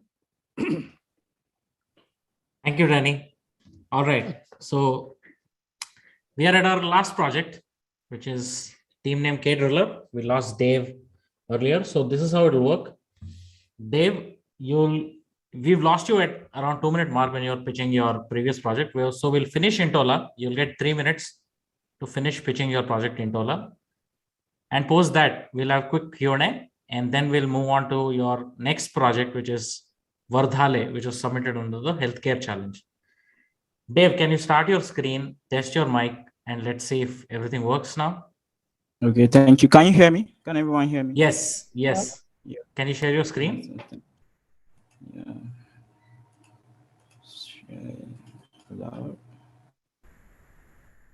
Okay, yeah. So I don't know where you guys stopped for the. You can start from adding to cart. You were adding products to cart. Judges, I hope that was accurate. For the pitch. From where? You stopped You- when you were showing us how can people do donations. Okay, Yeah, donations. For the donations, we come here to our donations page. So we have a feed here with different donations. So you can click here. The quantity the quantity each user can get is just one quantity, so that this can be available for everybody. So here you don't need to pay. You just need to put in your shipping address. You just need to put in your shipping address for the checkout process, and that's all. So now if you come to our purchase history, though it's a it's a donation, but we can see it in our purchase history here. So this is a ginger, which is 6 minutes ago, and this was the 30 minutes ago, the one I did earlier on. So for the delivery parts, verified users can deliver goods, can take delivery of other people's goods, like parcels. If you want to, you are traveling from a specific country to another place, it's like a way to earn extra buck to take a small, like a lightweight delivery to another country, and you get paid for that. So you can accept. You can see the pickup location for if you are comfortable with that, and the contact of the person delivering and the price for delivering the goods. So other details will be in this description section. So to deliver goods, we have to come here to our upload goods page and let this load. So we're going to deliver this.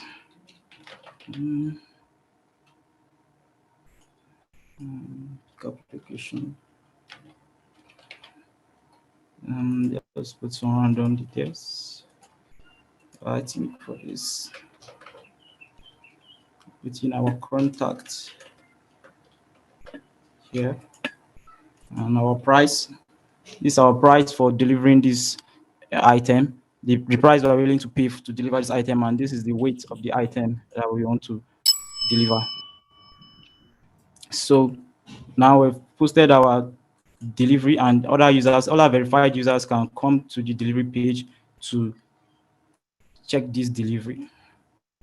So here you can take delivery of this, and you can see the description, pick application, the price, and you can accept if you are comfortable with that. So to verify this data in our Astra DB table, you just have to, we have to select star here.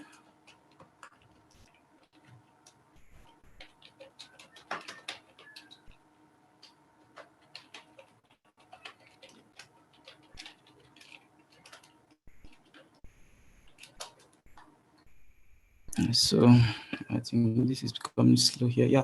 So this is our latest. This is our latest data here. We just inserted through by delivering here. So moving forward for this application, we will implement a blockchain technology to make the delivery process more transparent in terms of fraud in delivering goods or fake user verification on the application. And then the revenue model is just a wholesale product, and for each product you upload to be delivered, you get charged some amount to deliver them, and users can be paid. Then the price at which you are delivering is what users will be paid for taking delivery of your product.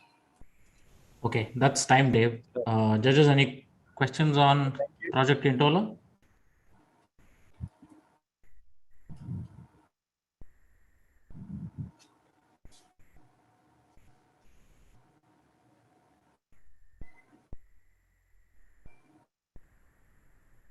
I just wanted to comment that it's a very smooth application, and I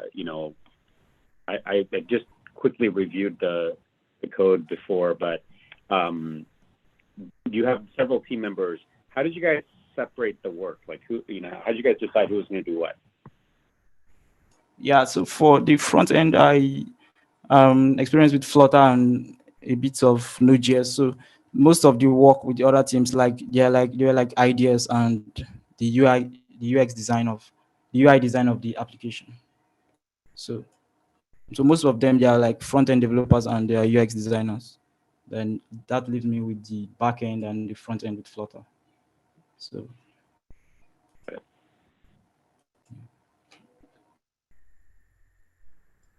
Okay, Dave, I think you can move on to your last project, Project Verdhale. Whenever you start pitching the project, we'll start the timer. okay.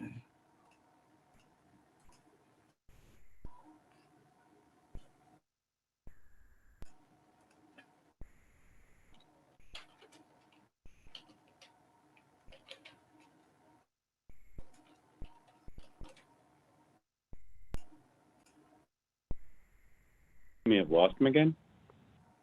No, I'm available. No. I'm trying to log in this account. Yeah.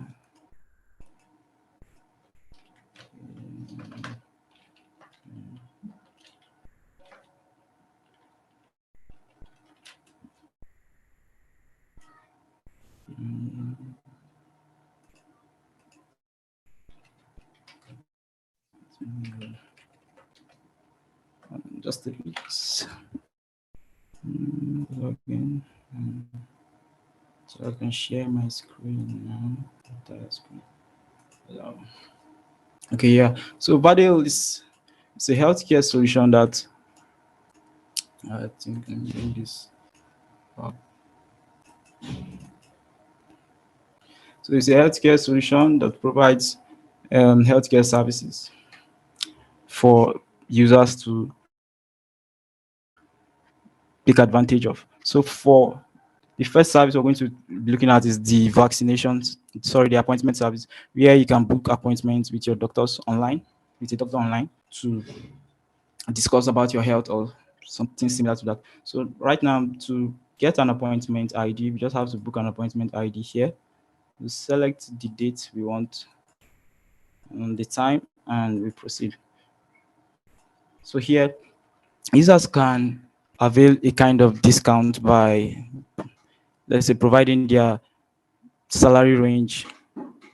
So different salary range gives them different discount on the price of a service like this this appointment service. Then I think then users with less than $1,000 per annum can have access to a pay what you have model here. So they can pay what they have here for this service. You can pay what you have here for this service and they can complete. So we'll be skipping this for, I made the payment initialization here. So here we have our appointment ID, where we can use it to join appointment with a doctor. So there's going to be it's actually a dashboard for a doctor, for a registered doctor. This doctor is a person that has, on signing up on the Verdhale, he submits his application, his certificate for other doctors to verify his to verify that he's a legit doctor. So for that, on verification of his certificate and all that, he can be assigned a role in the Verdhale. He can be assigned a role as a Verdhale admin, and he can take appointments with users. So now let's try to join an appointment here with the latest ID here in 131. This same ID can be used by the doctor to join. This same ID can be used by a doctor to join this user. Yeah. So if you're not comfortable with the camera, you can disable the camera. Yeah, you can disable the camera, and you can use the chat to communicate with your doctor and discuss on your health.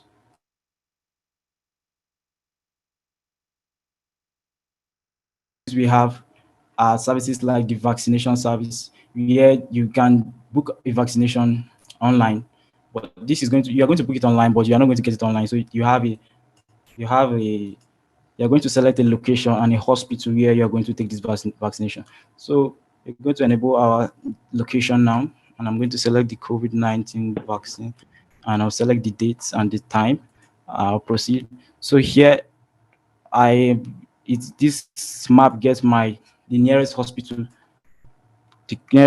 around me to take the vaccine. So if I'm comfortable with this location, I can proceed. And same here, I can avail those discounts on my service.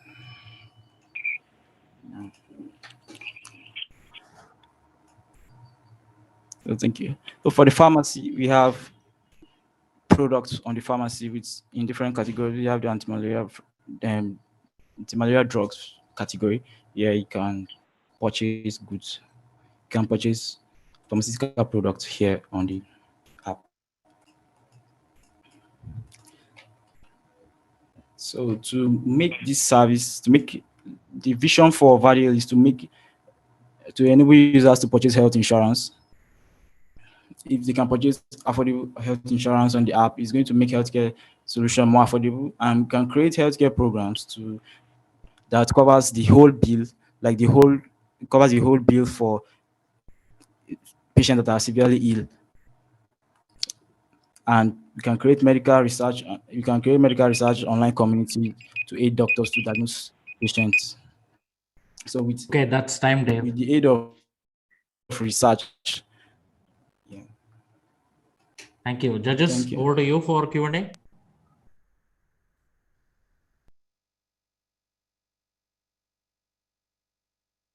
I'm just curious, who's the customer here? Are these government agencies or are these individual doctors?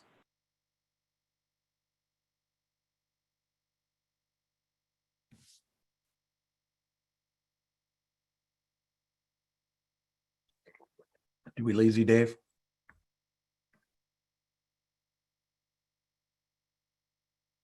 Can anyone hear me? Yeah. I can. Okay. We can hear you, yes, Patrick. I'm having a moment here, okay? It's like it hasn't been a good day for audio. We can't miss you, Patrick. We hear you clearly. Okay.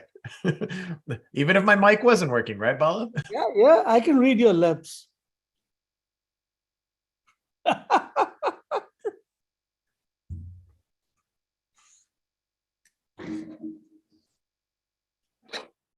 All right, I think, boy, Dave got through his demo. Yeah. Yes.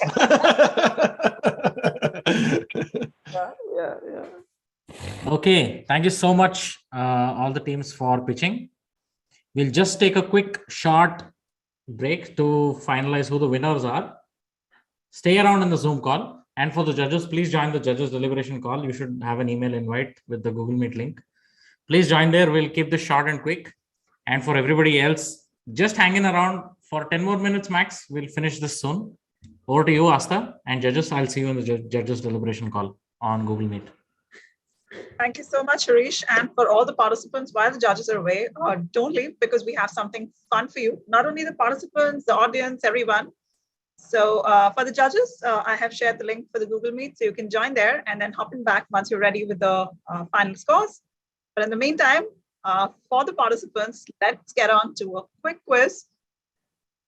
And so while the judges deliberate, it's really for us to have some fun and win some swag, obviously. So the top two winners of this quiz are going to win an exclusive Astra DB t-shirt. So for all of those who didn't win in the leaderboard, this is your chance to have that t-shirt redeemed. So let me quickly take you through the quiz. Simple quiz, some fun questions, some questions about Astra and Cassandra, but towards the end. So let me share the screen, the quiz. Hold on for a second.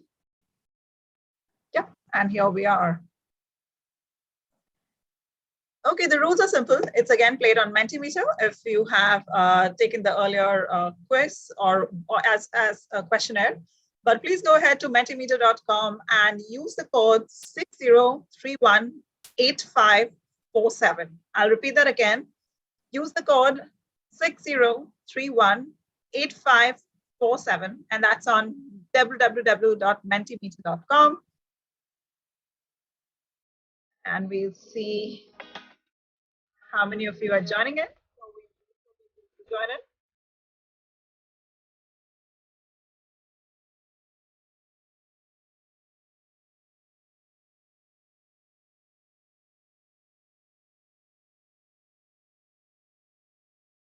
Are you guys able to hear the music around or no?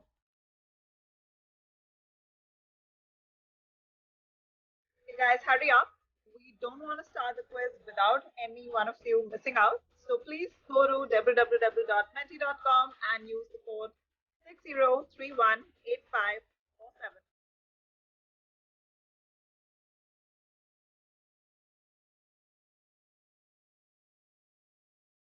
On avatars joining in.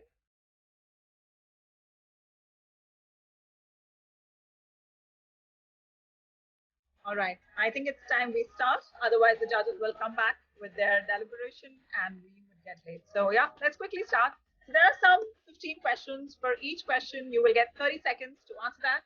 And once the questions are done, we will get to know who's leading the leaderboard. So let's quickly start with the first question. Okay, the first question is, what is the biggest city in the world by population? Look at your phone. Is it Tokyo, New Delhi, Shanghai, or Sao Paulo from Brazil? You have 30 seconds to answer this.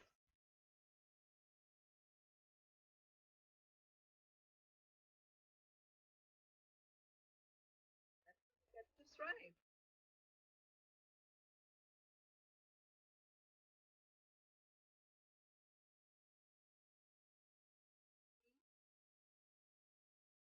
And time's up.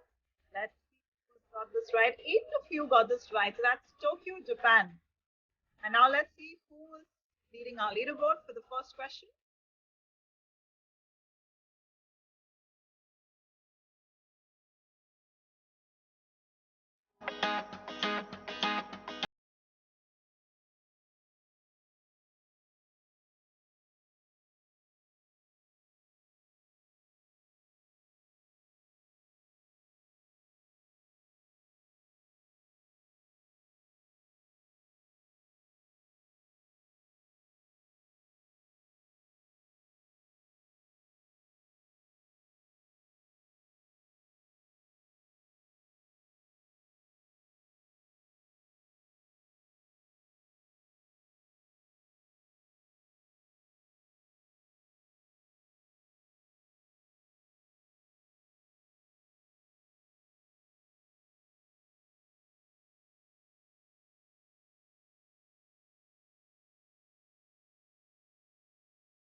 Or Macau. Which city is situated on 2 continents? Let's see who gets that right.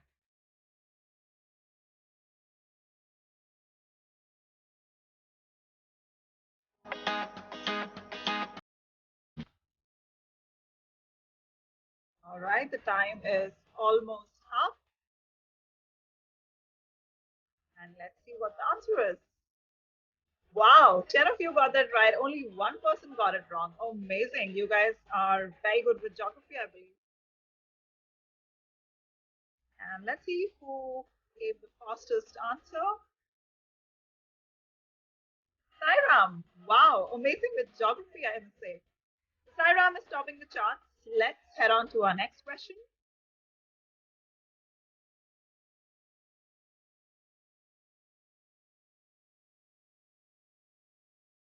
Okay, this one is an interesting one, and I'm sure all of you will get that right. In Friends, Joey played Dr. Draco More on which soap opera? Was that MASH, Scrubs, Green Wings, or the Days of Our Lives? I see the judges are back. Judges, I thought you guys would take 10 minutes. So we were having a fun question quiz for some Astra DB t-shirts. So probably we'll just finish that. Take 5 minutes. Looks like we missed out on all the fun. We're missing all the fun here, exactly. Yeah, what kind of questions are these? Oh, these are fun questions. Just trivia night, hang around. All right, 4 of you got it right. Let's see who's topping the charts on the leaderboard. How fast can you Google? All right, somebody called Mandy is topping the charts, and then we have Sairam second, and Manish, you are the third. So not only did you win in the projects, but you're here, winning here as well. All right, next question. And judges, you can feel free to just chime in the quiz. There is the code, and it's on Mentimeter. Okay, what was the first Bond film not based on a Ian Fleming book? Was that Thunderball? Who was the only woman? You Only Live Twice, or Goldeneye?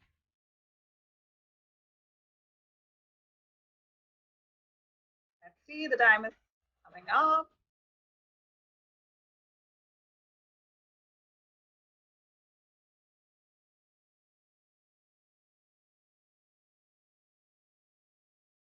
Okay, the answer was Goldeneye. I don't know why I didn't show, but let's see who answered that correctly. Okay, that's Shravan, if I'm not wrong, and then followed by Mandy. All right, let's move on to the next question, and we'll do this fast so that our judges are able to announce the final winners. Well, the sixth question. Okay, what does SHIELD stand for in the movie Avengers? Let me clarify that, in the movie Avengers. And I will not read out the options for you.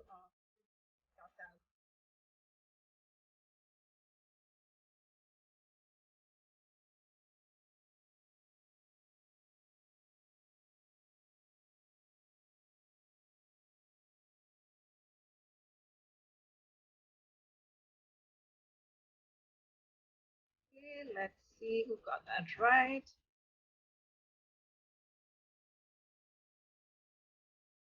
Eight of you got that right. Wow. Looks like we have die-hard fans of Avengers. Let's see who was the fastest amongst all of you.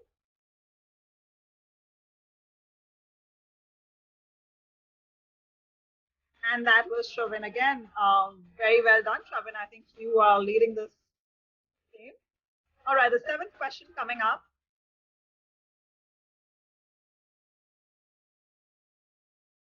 Okay, what position does Harry Potter play on his Quidditch team? Is it a seeker, chaser, beater, or keeper? Let's see who gets this right. So can you reduce the volume a little? Sorry to interrupt, but Sure, please. absolutely. Yeah. I may have stopped sharing for a bit. Hold on.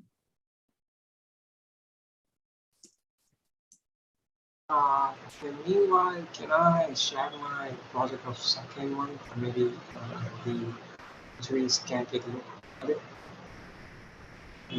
Let's show you just a review. Maybe. No, Suraj, what do you mean? So just a review, not about targeting it for school. Maybe. We'll get to that after the announcements. Yeah, sure. Okay, no problem.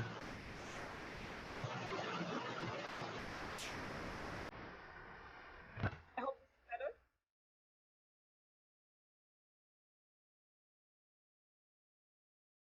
Okay, so 9 of you got that right, and let's see who's leading this.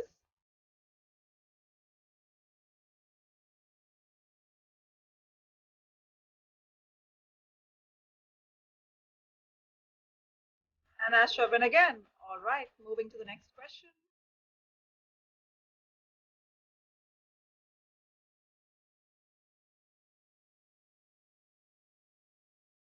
All right, what was the first ever web browser? I think most of you should get this right. Was it Next, Mosaic, World Wide Web, or Netscape? Let's see how many of you get this one right. We did talk about it at the beginning of the show. Yeah.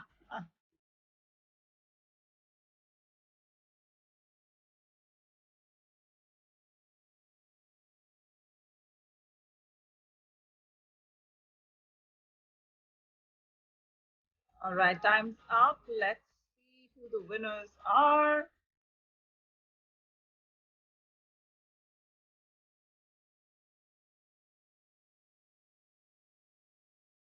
Okay, that's Shravan again, and Sairam is the fastest. Now we have 2 more questions to go before we end this quiz and go to know who the winners of Astra DB Build-A-Thon are. So next question, and in fact last 2 questions.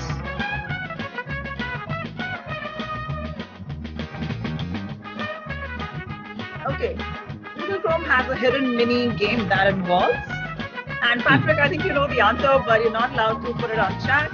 I can just laugh. Is a terrorist, Flappy Bird with Penguin, a typing game, or a T-Rex game? So which one is it, guys?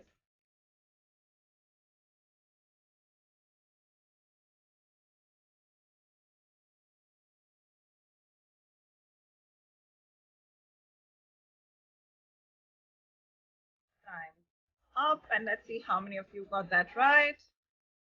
8 of you got that right. I think a lot of you know the history, so great. That's T-Rex for you, and let's see who's topping the charts before we have one last question to go.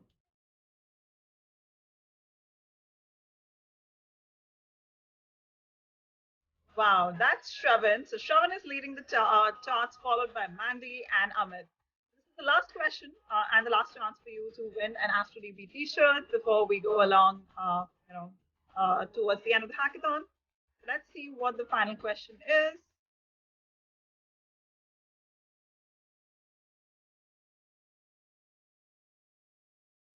Okay, so again, I think a lot of you would know this. What is the name of this landscape wallpaper that was used as default in Windows XP? Is it Majestic, Bliss, Splendor, or Happiness? What is it, guys? And girls?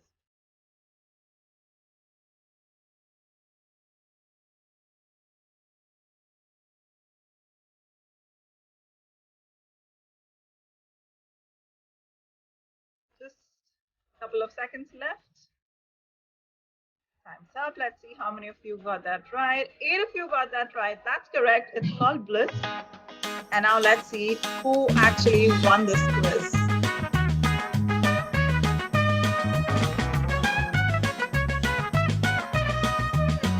Amazing job, Shravan. So great, you are the winner, and Amit is our second runners-up for this quiz. We had to take a stop at 10 questions because our judges are back with the winner announcement, and we definitely wouldn't want to delay that. So quickly moving back to the judges, thank you so much for deliberating. Harish, I think the deliberation is over and we have the final winner, is it? Yes, let's go. Awesome.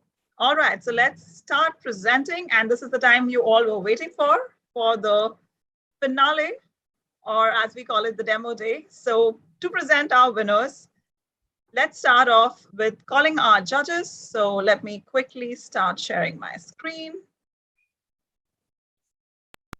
Yes, and there we are. So now to present the second runners-up, I would like to call upon Jack. And Jack. Ooh, I'm the drum roll as well. Yes, we did add a lot of jazz to it. After all of the scoring, after all of your amazing demos, just want to say, yeah, you all did a really, really good job. It was really good to see them all in action. So the moment you've been waiting for, our second runner-up is Manish with mUfood. So massive congratulations, Manish. Thank you. Thank you so much. All of the judges were super impressed with your application, how you continue to build on it throughout the hackathon as well as having some really big ideas about who could actually use this in terms of customers. So yeah, massive congratulations, really well done. Thank you so much. Thank you so much, Jack. Congratulations, Manish. I think you really, really deserved it. Next up, again, I would request Jack to announce our first runners-up. And let's see who that is. So I'm loving the drum roll. So the first runner-up is Danny with your label machine. So yeah, all of your projects and demos absolutely blew all of us away. Super impressive. But yeah, especially this one, so we could all really see how it would be used out in the real world. And yeah, your demo was amazing. And also congratulations for staying awake so long. So I believe in Indonesia, it's past midnight now. So yeah, thank you very much for staying with us, and massive congratulations again. Thank you so much. Thank you so much, Jack, and congratulations, Danito. Danito and Manish, again, just reiterating, your project demos were amazing, superb, and I think very, very well deserved. All right, I think it's time, and it's high time we announce the final winner, or as we call it, the grand winner of Astra DB's Build-A-Thon. I think this moment, which has been building up for almost 4.5 months that we were talking about, and I would, without any further ado, probably I'll hand it over to Patrick to announce our grand winner for this series. The grand winner. Are we ready? All right, let's do it. Dark Knight, the DataStax Astra DB Navigator. Clearly, this is the missing project for Astra. You know, as I think everyone on the team or everyone on judging was really impressed with, just like from scratch. This was something that came out of the blue, and it has so much utility and so many different little features. I've been playing around with it, and I've just been like, wow, this is a really complete application. And it is from scratch. It's not I mean, there are similar tools out there for other databases, but this one is really specific and very interesting. So really well done. Congratulations to Dark Knight team. We're anxious to see where this goes, and congratulations. Thank you so much, Patrick, and congratulations, Suraj. I think a very, very well-deserved win. And again, to all our winners, I think it was really amazing. All your project demos were just superb, and both our teams really, really loved it. So congratulations, Suraj, on this win. And now, we didn't forget the special category. I know all of you must be thinking, where is the special category? So again, Patrick, I would request you to do the honors to announce one of the special categories, which is the top 3 engaged teams. So Patrick, over to you. Yeah, let's do this. Yes, and we didn't forget. So the top 3 engaged teams, no doubt. Danito, Kdrillar, and Dark Knight. I mean, just a lot of fun to I got to participate in some of the mentor in a what is that place called? The little game where we talk to each other. Yeah. Yeah. Meat Town. Yeah, sorry. It looks like Stardew Valley, but it's more like chat. But yeah, I mean, I just love the amazing engagement, and you know, that's the best part about development, is in working together and engaging with your peers, learning from each other. I'm just really I'm just really happy about seeing, you know, teams from around the world all acting as one family. You know, we're all trying to build cool things, and it's really great to see that. So thank you very much for these 3 teams. And that's a $500 USD reward per team. So yeah, congratulations. Thank you so much, Patrick. And congratulations, all the top 3 engaged teams. I think you have some superb energy, and you brought all that energy to all our 3 challenges, and we are so glad that you submitted all 3 projects in all 3 challenges. So a big congratulations to all of you.